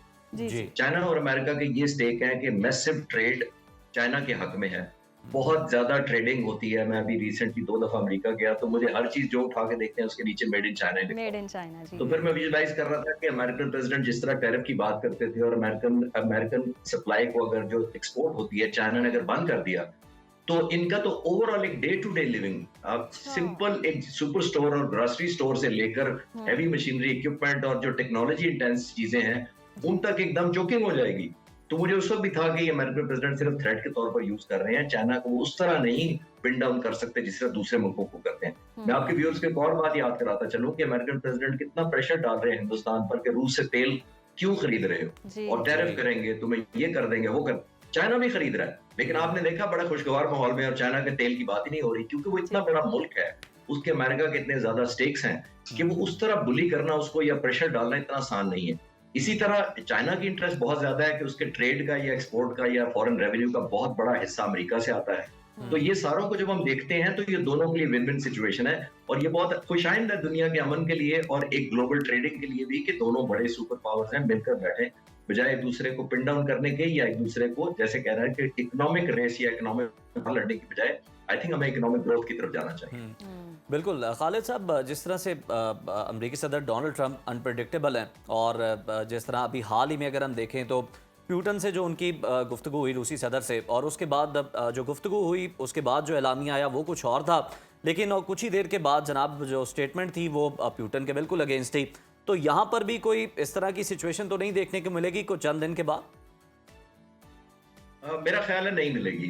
अगर मिलेगी तो बड़ी माइल्ड होगी, थोड़ा प्रेशर टैक्टिक्स जो बड़े लोग यूज करते हैं एक दूसरे के खिलाफ और वो कहेंगे कि मैंने ये बात कही थी वो अभी तक अमल दरामद नहीं हुआ, लेकिन वो अग्रेसिवनेस मैं नहीं फोर्सी कर रहा, बिकॉज दोनों को पता है कि दोनों के बहुत ज्यादा स्टेक होल्डर हैं। चाइना की इकोनॉमी बहुत डिपेंडेंट है अमेरिका पे और अमेरिका के ऊपर जो इंपोर्ट है वो बहुत ज्यादा चीजें जो हार्डवेयर है मशीनरी जैसे मैंने अर्ज किया इलेक्ट्रॉनिक्स बहुत ज्यादा डिपेंडेंट है चाइना के ऊपर। तो दोनों मुल्कों के लिए एक विन विन सिचुएशन होनी चाहिए।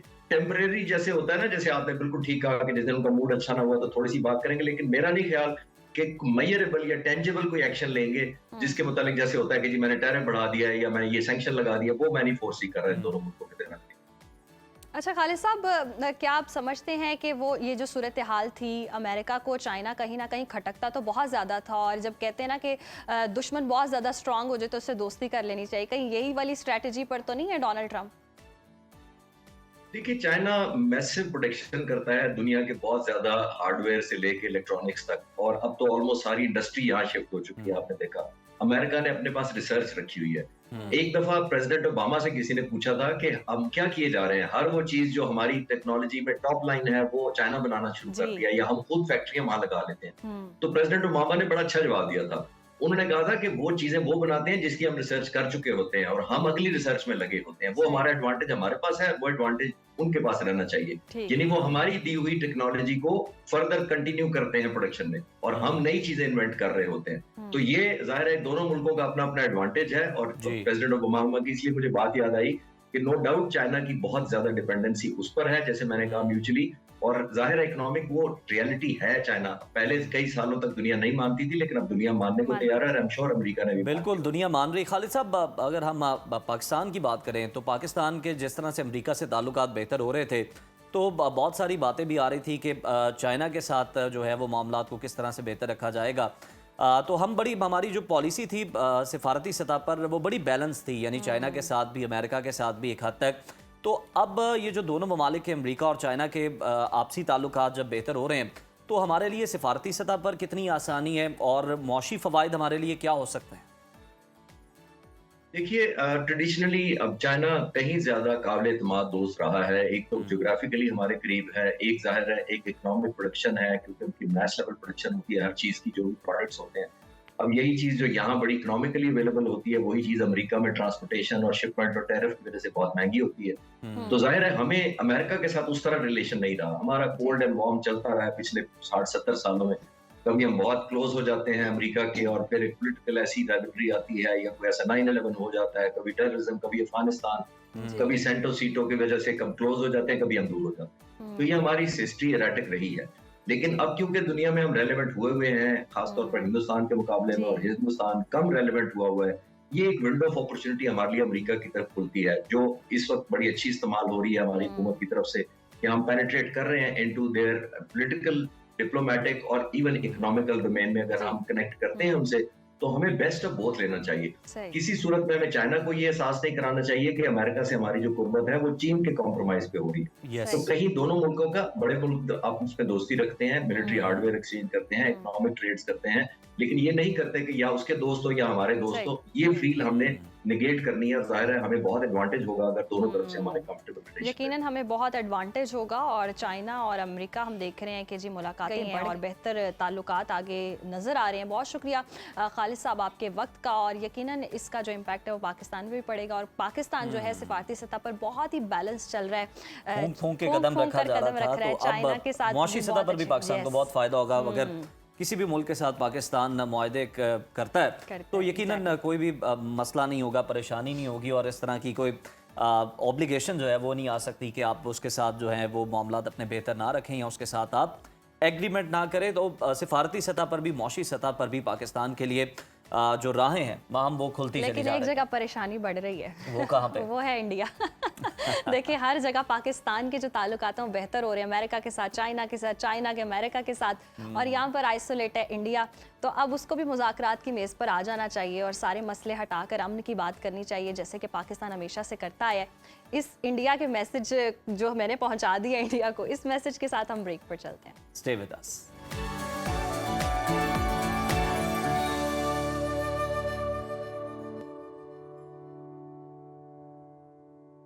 जैसे कि हम देख भी रहे हैं, माहौलियाती आलूदगी में लाहौर जो है वो सर फहरिस्त है, और इसके खिलाफ जो हुकूमत है उसने बहुत बड़ा इकदाम उठाया। 15 नवंबर के बाद सूबे भर में बगैर ग्रीन स्टिकर या ETS सर्टिफिकेट वाली गाड़ियां सड़कों पर नहीं चल सकेंगी। महकमे माहौलियात और ट्रैफिक पुलिस को हिदायत जारी कर दी गई हैं कि ऐसी गाड़ियों को कब्जे में लेकर कार्रवाई की जाए। ये इकदाम लाहौर समेत पंजाब के तमाम शहरों में स्मॉग पर काबू पाने की हुकूमती मुहिम का हिस्सा है। इसी पर बात करने के लिए हमें ज्वाइन किया है नुमाइंदा सुनो न्यूज़ हमारे साथ मौजूद है ज़ैनब शहबाज से जानते हैं। ज़ैनब, हुकूमत ने ग्रीन स्टिकर की मुहिम के लिए अब क्या तरीक़ेकार वज़ा किया है, और जो स्टिकर नहीं लगवाएंगे शहरी उनके खिलाफ क्या कार्रवाई अमल में लाई जाएगी? जी बिल्कुल, देखिए उज़ैर, ये एक बड़ा इक़दाम है महकमा तहफ़्फ़ुज़ माहौलियात के जो है उनकी नज़र स्मोक के पेश नज़र ये इक़दाम उठाया गया है। और इससे पहले भी इमिशन टेस्टिंग का सिलसिला शुरू किया गया था, और पहली बार पंजाब में ये महकमा तहफ़्फ़ुज़ माहौलियात की जानिब से किया जा रहा था कि जो भी गाड़ियाँ फिट नहीं है और फिटनेस उनके पास सर्टिफिकेट नहीं है, वो आएँ और फिटनेस चेक करवाएं और अपनी एमिशन जो ग्रीन स्टिकर है वो लगाएं। और ये तकरीबन 3 महीने मुहिम चलाई गई, और शहरियों को मुख्तलिफ बूथ्स बना के दिए गए जो शहर के अंदर, वो आएँ और मुफ्त जो है वो ये ग्रीन स्टिकर्स लगाएं। लेकिन अब बाकायदा तौर पर चूँकि स्मोक की बढ़ती हुई सूरत हाल है वो अब दिन ब दिन बढ़ती जा रही है, और आज भी लाहौर में 600 से ज़ायद जो एयर क्वालिटी इंडेक्स है वो रिकॉर्ड किया जा रहा है। तो इसी सूरत हाल के पेश नज़र जो है अब जो माहौलियात की जानिब से ये इकदाम उठाया गया है कि 15 नवंबर के बाद जिनकी गाड़ियों पे ग्रीन स्टिकर नहीं होगा और ETS सर्टिफिकेट नहीं होगा, वो ना तो लाहौर से बाहर गाड़ियां जा सकेंगी बल्कि लाहौर के अंदर भी उनके खिलाफ जो है वो कार्रवाई का आगाज किया जाएगा। ज़ैनब, जैसे कि आपने भी कहा कि 3 महीने तक ये मुहिम चलाई गई और बूथ्स भी कायम थे, फ्री स्टिकर लगाए जा रहे थे, क्या अभी भी यही सूरत हाल है? कहीं ना कहीं कैंप्स लगे हुए हैं, जाकर आवाम ये स्टिकर लगवा सकती है? जी बिल्कुल, देखिए माहम अभी भी ये जो है वो छूट दी गई है 15 नवंबर तक कि लाहौर जो है वो मुख्तलिफ जो लाहौरी है वो बाकायदा तौर पे मुख्तलिफ मुकामात पे बूथ्स लगाए गए हैं। लिबर्टी है, कलमा चौक है, रेस कोर्स है, ये बूथ्स और दीगर मुकामात और भी हैं जहाँ पे ये बूथ्स कायम किए गए हैं। अगर फिर भी शहरियों को मालूमात नहीं मिलती तो वो लिबर्टी में महकमा माहौलियात के दफ्तर जा सकते हैं, वहाँ से मेन मालूमात ले सकते हैं कि किस तरह से अभी भी वो ग्रीन स्टिकर लगवा सकते हैं। लेकिन बड़ा आसान तरीका है कि वो किसी भी बूथ पे चले जाए, वहाँ पे गाड़ी की फिटनेस चेक होगी और गाड़ी की फिटनेस चेक होने के बाद ये ग्रीन स्टिकर लगा दिया जाएगा। लेकिन इसके बाद जो है वो बाकायदा तौर पे गाड़ियां जो है वो जब्त करना शुरू कर दी जाएंगी, जुर्माने होंगे और बाकायदा तौर पे सेफ सिटी में इसके हवाले से एक कंट्रोल रूम भी कायम किया गया है कि वहाँ पे तमाम गाड़ियों की निगरानी की जाएगी और ऑटोमेटिकली जो यहाँ पे कैमरा कैप्चरिंग है उसके जरिए जो है वो अब चलान घरों में भेजे जाएंगे। जो शोर मचाने वाली गाड़ियां हैं, धुआं छोड़ने वाली गाड़ियां हैं, इन तमाम गाड़ियों के खिलाफ जो है। अच्छा ज़ैनब, ये बताइएगा कि पहले तो डिपार्टमेंट की जानिब से, हुकूमत की जानिब से फ्री स्टिकर्स लगाए जा रहे थे गाड़ियों पर, क्या अब भी जो आप बता रही हैं कि स्टिकर्स लगाने का सिलसिला जारी है, तो क्या अब भी ये फ्री है या इसके ऊपर कोई फीस जो है वो गवर्नमेंट की जानिब से आयद की गई है? देखिए जी, अभी तो फिलहाल ये 15 नवंबर तक जो है वो फ्री ही है, लेकिन 15 नवंबर के बाद जो भी गाड़ियां आएंगी वो लगाएंगी तो 500 रुपये जो है वो फीस मुकर्रर की गई है गाड़ियों के लिए। और उसके अलावा जो फिर बड़ी गाड़ियां होंगी उनको उन गाड़ियों के हवाले से फिर फीस जो है वो आइंदा आने वाले दिनों में मुकर्रर की जाएगी। लेकिन ताहाल जो है अभी छोटी गाड़ियों को जो है ये कहा जा रहा है और 2010 से लेकर 2015 तक का जो डाटा है वो भी कलेक्ट किया जा रहा है कि इस दौरान कितनी गाड़ियाँ हैं जो वो शहर के अंदर आई गई, किन्होंने एमिशन टेस्टिंग में जो है वो अपनी फिटनेस चेक करवाई, किन्होंने ETS सर्टिफिकेट हासिल किया। तो बाकायदा तौर पे इसका ये डाटा हासिल किया जाएगा ताकि उन गाड़ियों के खिलाफ कार्रवाई भी की जा सके जिन्होंने अभी तक ग्रीन स्टिकर नहीं लगवाया है। अच्छा ज़ैनब, ये जो रूल है ये सारी गाड़ियां फॉलो करेंगी या चंद गाड़ियां हैं या ट्रक भी होंगे, मोटर्स बाइक्स भी होंगी, उन पर चेक एंड बैलेंस कैसे रखा जाएगा? हम देखें ये सारी गाड़ियां हैं, एक तो रात को 11 बजे के बाद जो है हैवी ट्रैफिक भी बहुत ज़्यादा लाहौर के अंदर दाखिल होती है, तो वो बाकायदा तौर पे महकमा माहौलियात ने ट्रैफिक पुलिस वालों के साथ मिलकर, दूसरी पुलिस वालों के साथ मिलकर और दीगर इदारे जो हैं इसमें पार्टिसिपेट कर रहे हैं कि वो लाहौर के एग्जिट और एंट्री पॉइंट्स पे खड़े होंगे और वहाँ पे बाकायदा तौर पर गाड़ियों को चेक किया जाएगा। जो शहर के अंदर गाड़ियाँ हैं उनको मैंने बताया कि सेफ सिटी के थ्रू, कैमराज के थ्रू भी चेक किया जाएगा, लेकिन जो महकमा माहौलियात की टीम्स हैं, ट्रैफिक पुलिस वालों की टीम्स हैं, बाकायदा तौर पर लाहौर के मुख्तलिफ मुकामात पर जो है वो मौजूद होंगी और ये चीज़ें जो है चेक की जाएंगी कि किस तरह से गाड़ियों को जो है वो फिटनेस जो है टेस्ट पास करना होगा या गाड़ियां जो शोर करती हैं या धुआं अभी भी छोड़ रही हैं उनके खिलाफ किस तरह से कार्रवाइयां की जाएंगी। इस तरह से अगर चले जाएं हम लोग लाहौर के जैसे लारी अड्डा वाले साइड पे चले जाएं या बदामी बाग की साइड पे जाएं तो वहाँ पे रिक्शे, बाइक्स और दीगर गाड़ियाँ हैं जहाँ के अभी भी वहाँ पे धुआं छोड़ती हुई नजर आ रही हैं और भी लाहौर के दीगर सड़कें हैं जहाँ पे अभी भी गाड़ियाँ ऐसी हैं जो बाकायदा तौर पर धुआं छोड़ती हैं, तो उनके खिलाफ भी कार्रवाई का आगाज कर दिया गया है कि अब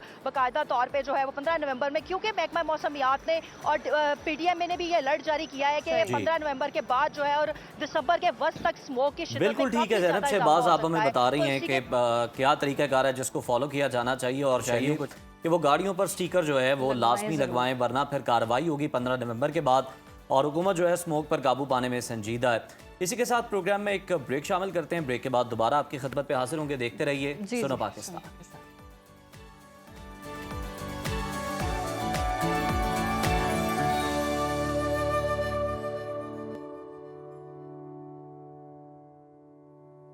सोना सरमायाकारी, तहफ़्फ़ुज़ और खूबसूरती की पहचान है, लेकिन इसकी कीमत में रोज़ाना आने वाला उतार चढ़ाव खरीदारों को उलझन में मुब्तला कर देता है।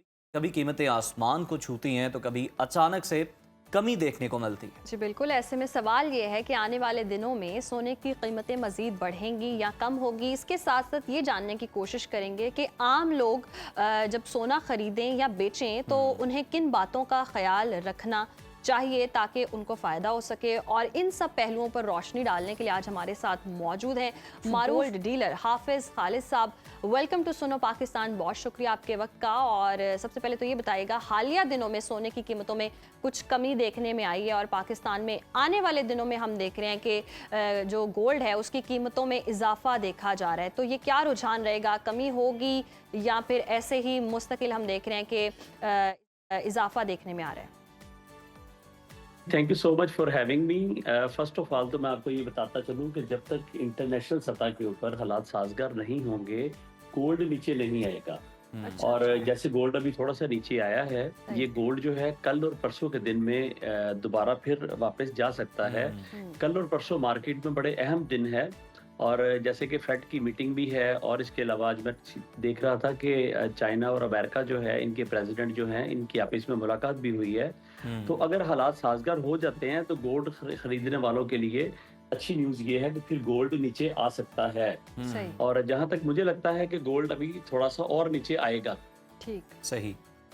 अच्छा हाफिज साहब, आम तासुर ये कि डॉलर की कदर में कमी के बावजूद सोना महंगा हो रहा है, ये तासुर कितना दुरुस्त है? और आपने जो बताया कि गोल्ड की कीमतें कम हो सकती हैं, तो ये उन लोगों के लिए तो ज़रा परेशानी का बायस है जिन्होंने इन्वेस्टमेंट के पॉइंट ऑफ व्यू से ख़रीद लिया था फ़ौरन। जी एग्जैक्टली, एक्चुअली ये बाइंग का रेट इस वक्त बाई का नहीं है। मतलब इस वक्त गोल्ड जो है, जिन लोगों के पास भी था, हमने सबको एडवाइस किया था कि गोल्ड जब मार्केट ने 4300 का हाई लगाया था इंटरनेशनल सतह के ऊपर, तो मैंने ये रिक्वेस्ट की थी कि गोल्ड यहाँ पे सेल कर दें। और अभी अगर कोई कुछ लोग बाय करना चाह रहे हैं तो थोड़ा सा वेट कर लें। कल और परसों का दिन जो है मार्केट में बहुत अहम है और उसके बाद जो भी फैसला करना है वो करें।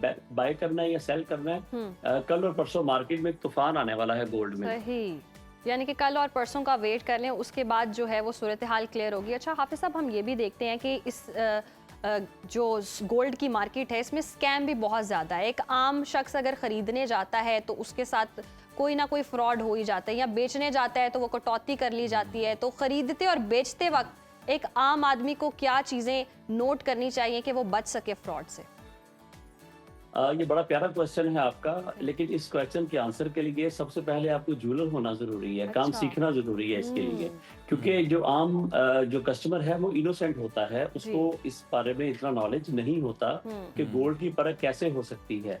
हाँ, जैसे कि आपका ज्वेलर जो है डिपेंड करता है वो कैसा इंसान है। अगर आपका ज्वेलर अच्छा है तो वो गोल्ड डेफिनेट आपको अच्छा देगा। अगर आप इसको इस तरह तयन करना चाहें कि आम पब्लिक में हम कैसे बता सकते हैं कि गोल्ड में क्या ज्वेलर जो है वो चालाकी क्या करते हैं, या गोल्ड सही है या नहीं सही, तो इस बात का अंदाजा गोल्ड खरीदने के बाद हो सकता है। देखें, अगर गोल्ड की क्वालिटी अच्छी ना हो तो मौसमी असरात जो हैं गोल्ड के ऊपर मुरतब होते हैं और वो असरात 2 से 3 माह में आपके गोल्ड का कलर चेंज कर देते हैं। और अगर आपके गोल्ड का कलर चेंज ना हो तो इसका मतलब है कि आपका गोल्ड बिल्कुल सही है। अच्छा हाफिज साहब, बिल्कुल ज्वेलर होना तो ज़रूरी है, लेकिन फिर भी कुछ पॉइंट्स जो हैं आप बता दें। हाँ, जो ज्वेलर नहीं है, आम आदमी जो जाता है या पहली दफ़ा जा रहा है और नॉलेज नहीं है, तो किन चीज़ों का वो ख्याल रखे, किन चीज़ों को माइंड में रखें? देखिए, सबसे पहले तो ये है कि आप जिस ज्वेलर के पास जा रहे हैं ना, आपका ज्वेलर कैसा है पहले तो आपने ये देखना है। फिर उसके बाद गोल्ड को देखने के लिए गोल्ड के कलर जो हैं, देखिए जैसा कि येलो कलर जो होता है वो 22 कैरेट मतलब होता है, जिसका कलर येलो होता है। तो उसको थोड़ा सा अगर वो रेडिश शेड में है तो इसका मतलब है वो 18 कैरेट है या 21 कैरेट है। तो बड़ा आसान सी टिप ये है कि जब आपने गोल्ड बाय करना है तो आप उसको देखें कि उसका कलर जो है, ज्वेलर की लाइट में नहीं देखना आपने उसको सनलाइट में देखना है। कमाल की बात ये है। तो अगर आपको वो लगे कि गोल्ड का कलर प्योर येलो है तो इसका मतलब है कि उसका कैरेट अच्छा है। और हम जैसे गोल्ड चेक करते हैं, हम तो कसौटी के ऊपर चेक करते हैं गोल्ड, लेकिन कसौटी को परखने के लिए आंख जो है वो आम इनोसेंट कस्टमर की नहीं हो सकती। जी। तो यानी कि आम शख्स फिर गोल्ड का पता ही नहीं लगा सकता, तो यानी कि ज्वेलर ही बेचेगा और ज्वेलर ही खरीदेगा, तो आम शख्स किधर जाएगा? आम शख्स को कैसे पता चलेगा कि गोल्ड खरीदना? मैं आपको एक बड़ी अच्छी, देखिए जब तक खवातीन जिंदा है ना, ज्वेलर भूखे नहीं मर सकते। आप एक बार ध्यान में रखें आप। सही। तो जहाँ तक बात है कि गोल्ड की, कि गोल्ड कैसा लेना चाहिए, तो गोल्ड आपके ज्वेलर जो है उसको स्टैम्प करके देते हैं 22 कैरेट की। समटाइम देखें 22 कैरेट गोल्ड कह कर देते हैं, लेकिन होता वो 18 कैरेट है या 21 कैरेट है। तो आप अपने एतमाद वाले ज्वेलर से सोना बाय करें, ना कि किसी भी रैंडम जाके किसी भी शॉप से आप ज्वेलरी से ज्वेलर बाय करते, आप गोल्ड बाय करते हैं, तो वो मेरा ख्याल है कि आपका फैसला इतना अच्छा नहीं है। जहाँ तक बात है कि गोल्ड कैसा होना चाहिए, तो जितना येलो कलर होगा उतना अच्छा वो 22 कैरेट होगा, यानी इसकी प्योरिटी ज्यादा होगी गोल्ड में। बिल्कुल ठीक है, बहुत शुक्रिया आपका हाफिज खालिद साहब हमारे मौजूद थे और बता रहे थे कि सोना खरीदते हुए या बेचते हुए किन चीज़ों का जितना येलो होगा उतना प्योर होगा ये उन्होंने बताया। इस चीज़ का ख्याल रखें और स्टैंप लगी होगी तो भी बेहतर होगा। पर मुझे जो नुस्खा ये कि बाएतमाद ज्वेलर से खरीदें, मेरे पास यही नुस्खा है कि बाएतमाद ज्वेलर से खरीदें, उससे खरीदें जो बहुत पॉपुलर हो, जिसका पता हो कि ये फ्रॉड नहीं करेगा। सबसे इम्पोर्टेंट ज़रा 2 दिन का आप वेट करें, 2 दिन का वेट कर लें। तो बस हम भी थोड़ा सा वेट करते हैं और ब्रेक लेते हैं। ब्रेक के बाद फिर हाजिर होंगे। देखते रहिए सुनो पाकिस्तान।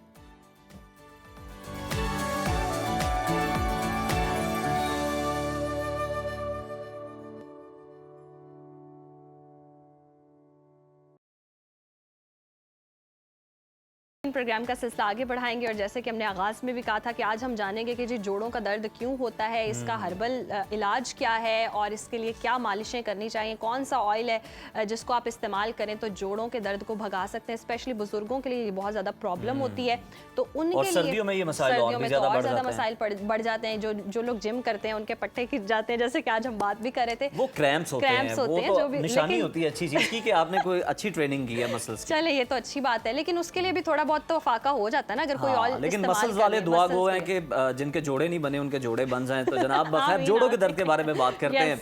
हाफिज फरहान साहब स्टूडियोज में हमारे साथ मौजूद हैं और बहुत सारा जो है आज सामान भी उनके साथ है। और लगता है बहुत सारे आज नुस्खे जो है ना वो बनने वाले हैं। और मुझे लगा कि खुश आमदीद कहते हैं हाफिज साहब। सबसे पहले हमें बताएं कि ऑयल के हवाले से बताना चाहेंगे जोड़ों के दर्द के, पहले वजूहात डिस्कस कर लेते हैं और उसके बाद जो नुस्खा पहले चाहें वो हम कर लेते हैं। सबसे पहले तो जैसे प्रोग्राम का स्टार्ट हुआ है उस लिहाज से तो जोड़ों का दर्द जोड़े ही जानते हैं, ठीक है।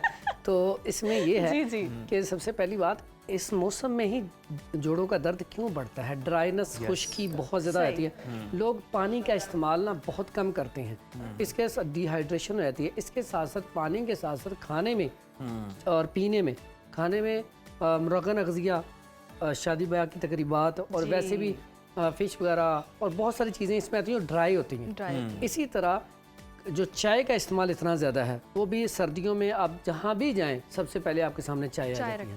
तो एक तो चाय पिए, लेकिन उसके अंदर अगर आप 2 चम्मच देसी घी के डाल लें तो वही आपके जोड़ों के दर्द का इलाज बन जाएगी। ठीक है, चाय जोड़ों के दर्द का इलाज, लेकिन उसमें 2 चम्मच देसी घी डाल के। उसके बाद जोड़ों का जो दर्द है उसके लिए हमने करना क्या है, एक तो गर्म पानी लें, गर्म पानी में आप ना 1-2 चम्मच नमक डाल के ना, जैसे आप नहाने लगे हैं तो उसमें आप टब में गर्म पानी लें, उसमें 2 चम्मच नमक के डाल के उससे नहा लिया जाए तो उससे भी आपके मसल्स नरम हो जाते हैं, पेन रिलीफ हो जाती है। ये जो सॉल्ट बात लेते हैं लोग, ये इसी वजह से। उसके बाद ये है कि अगर साथ आप ये करने के बाद अगर आप सरसों का ऑयल लगा के फिर उसके बाद एंड पे फिर थोड़ा सा पानी बहा लें तो इससे जिस्म में दर्द काफ़ी हद तक ठीक हो जाता है। उसके बाद अगर आप ऑयल की बात करें तो ऑयल में बड़ा कमाल का नुस्खा है। एक तो ये लहसुन हर घर में होता है, देसी लहसुन। लहसुन लें इतना सा और सरसों का तेल ले लें, उसके अंदर इसको जला लें, जलाने के बाद आपका ऑयल तैयार। ठीक। अगर इसमें रतन जोड़ डालना चाहें तो एक मिल जाती है, वो 10-20 रुपए की वो डाल लेने। तो सिर्फ सरसों ऑयल में लहसुन बेहतरीन इलाज है जोड़ों के दर्द का। करना क्या, इसने आप तैयार हो गया, जहाँ जिस जोड़ में दर्द है आप वहाँ भी मसाज करें, ऊपर कोई भी पट्टी, गर्म पट्टी लेके हल्का सा, गर्म पट्टी भी बहुत सारे लोग गलत तरीके से बड़ा टाइट करके बांध देते हैं, उससे आपके मसल्स और ज़्यादा डैमेज होती हैं। आपने बिल्कुल नरम हाथ से, मालिश भी ऐसे जोर जोर से नहीं, बिल्कुल जज़ब करना ऑयल, उसके बाद इसको आप बांध लें। ये जोड़ों के दर्द का बेहतरीन कमाल का ऑयल है।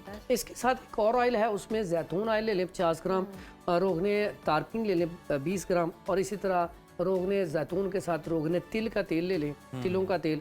उसके बाद आप ले लें इसका जैतून, तिलों का तेल और मछली का तेल, ये 4 हो गए। मछली का तेल 50 ग्राम, जैतून ऑयल 50 ग्राम, रोगने तिल 50 ग्राम और तारपीन 20 ग्राम।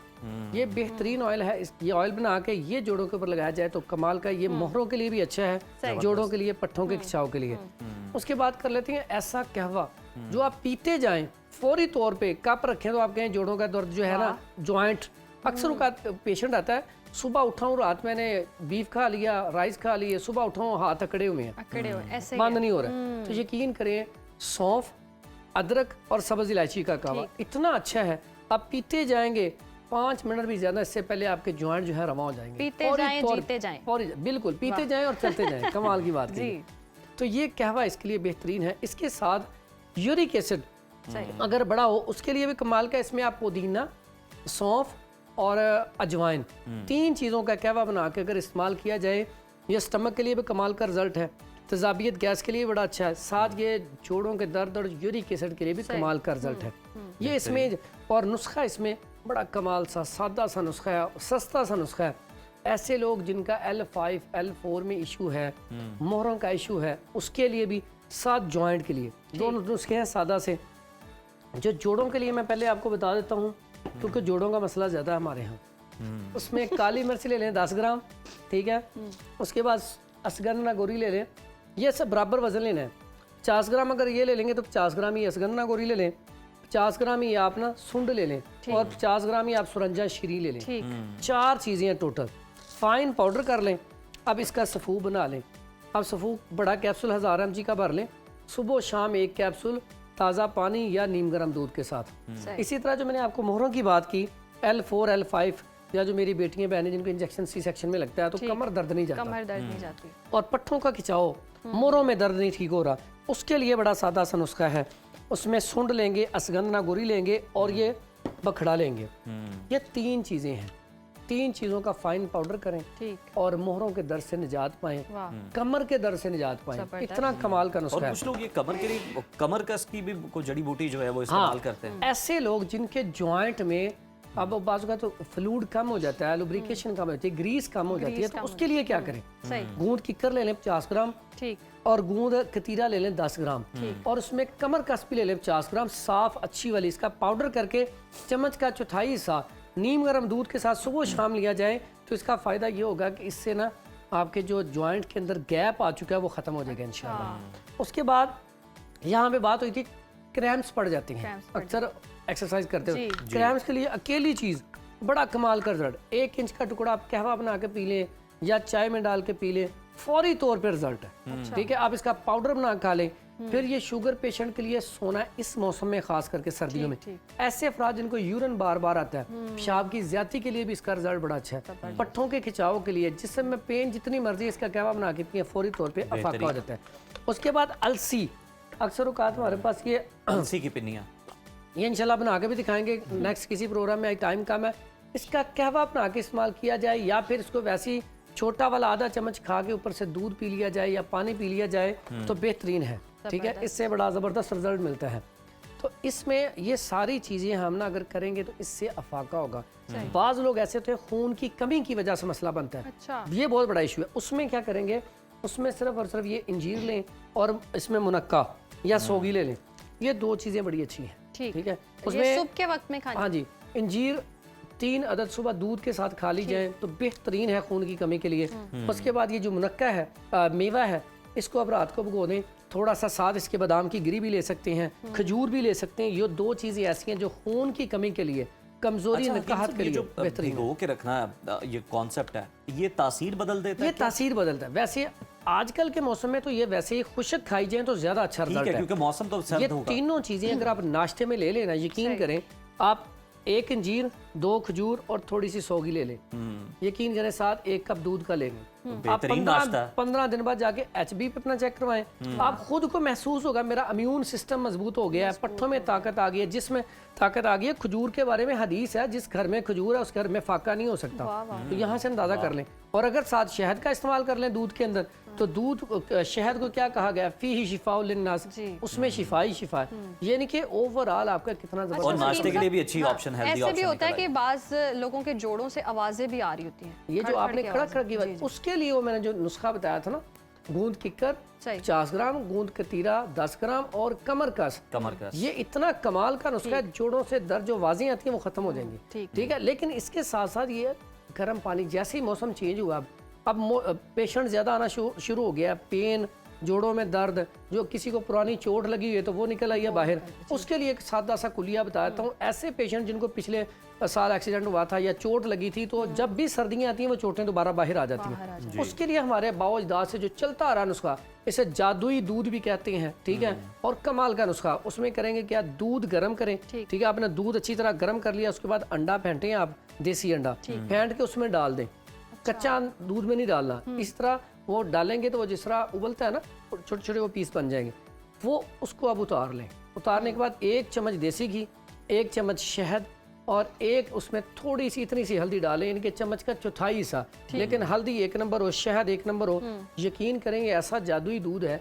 ऐसे वराज जो कहते हैं ना हमारे, वो जो वेट लिफ्टिंग करते हैं, मसल्स पुल हो जाती हैं, या आम दिन में बुजुर्ग हजरात, तो इसके फायदे कितने हैं। जोड़ों में दर्द नहीं होगा, पट्ठों में खिंचाव नहीं होगा, सर्दी नहीं लगेगी, निमोनिया नहीं होगा, कॉन्स्टिपेशन नहीं होगी, स्टमक ठीक रहेगा।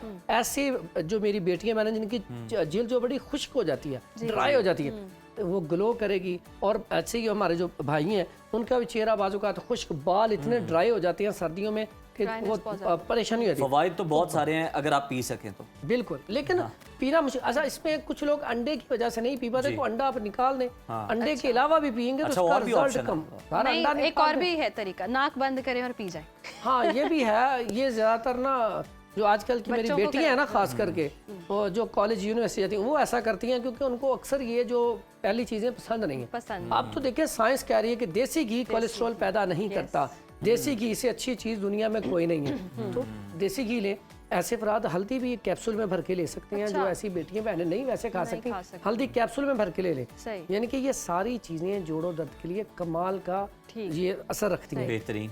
इसमें काले चने शोरबे वाले इस मौसम में बकरे से ज्यादा तासीर रखते हैं। अच्छा जी, अगर आप फिट रहना चाहते हैं ना, एक ये काम कर लें, काले चने हर दूसरे तीसरे दिन खाएं। कुछ लोग इसका पुलाव भी बनाते हैं काले चने, बेहतरीन, हर फॉर्म में ये बहुत अच्छा है। और इतना फायदा है। आजकल जो गले में रेशा, खांसी, बलगम, उसके लिए प्लस हड्डियों की कमजोरी के लिए ये बकरे से ज्यादा, जो लोग कहते हैं ना हमारे पास पैसे नहीं है बकरा खरीदने के, तो वो काले चने खाएं। एक इसका और बेहतरीन हाल है, भुने चने लें शाम के टाइम, जो इस तरह नहीं खा सकते, इतने से शाम के टाइम पे भुने चने खाएं, साथ 1 गिलास दूध का पिए। तो वो बात करते हैं ना घोड़ों वाली ताकत है जिसम में, ऐसे एनर्जी क्या होता है, उससे एनर्जी इतनी आती है, बंदा भागने को, दौड़ने को, काम में तेज हो जाता है। लेकिन सब कुछ लोग कहते हैं कि घोड़े का जो स्टमक है वो और है, हमारे स्टमक को कुछ सूट नहीं कर रहा होता, ये प्रॉब्लम करते हैं। 2 चीजें याद रखें। मैंने दूध का, अब घोड़ा इसके साथ दूध पीता है। हाँ, मैंने दूध क्यों कहा है, इसलिए कि आपके लिए वो सूटेबल हो जाए। अगर अकेले खाएंगे तो खुश्की, ड्राइनेस, ये गलती कर रहे होते हैं फिर, इस वजह से अगर आप दूध पिएंगे तो उससे पट्टों में ताकत आएगी, एनर्जी बढ़ेगी, वो ये इम्यून सिस्टम को मजबूत करेगी। इसलिए थोड़ा सा इसका कहा कि इसको उसके साथ इस्तेमाल कर लिया जाए तो और ज्यादा अच्छा हो जाता है। बेहतरीन है। यही वजह है कि जब मौसम ड्राई हो रहा होता है, खुश्की की वजह से हड्डियों में दर्द शुरू होती है, और ये सारा प्रॉब्लम ही खुश्की से शुरू होता है। इसमें 2 चीजें, जैसे ही मौसम चेंज हो, अपने कपड़ों का ख्याल करें, गर्म कपड़े पहनने शुरू कर दें, एसी से बाहर निकल आए। उसके बाद पानी कोशिश करें नीम गर्म पिए, दिन में 1-2 मरतबा। अब आपने जब नहाना है तो वो भी गर्म पानी से नहाए, यानी कि अपनी थोड़ा सा तर्ज जिंदगी, अपना लाइफस्टाइल भी मौसम के साथ चेंज करें। और बाकी तो आपने नुस्खे जो है बेहतरीन बताई दिए। बहुत शुक्रिया कीम साहब आपकी आमद का। तो नाजरीन, बदलते मौसम आप अपने जो अंदाज हैं, जो तौर तरीके, उनको भी बदलें और ये चीज़ें इस्तेमाल करें, यकीनन आपको इससे फ़ायदा होगा। आज के लिए जनाब हमारे प्रोग्राम से हमें इजाज़त दीजिए, कल दोबारा नए मौज़ूआत के साथ हाजिर होंगे। टिल देन, अल्लाह हाफ़िज़।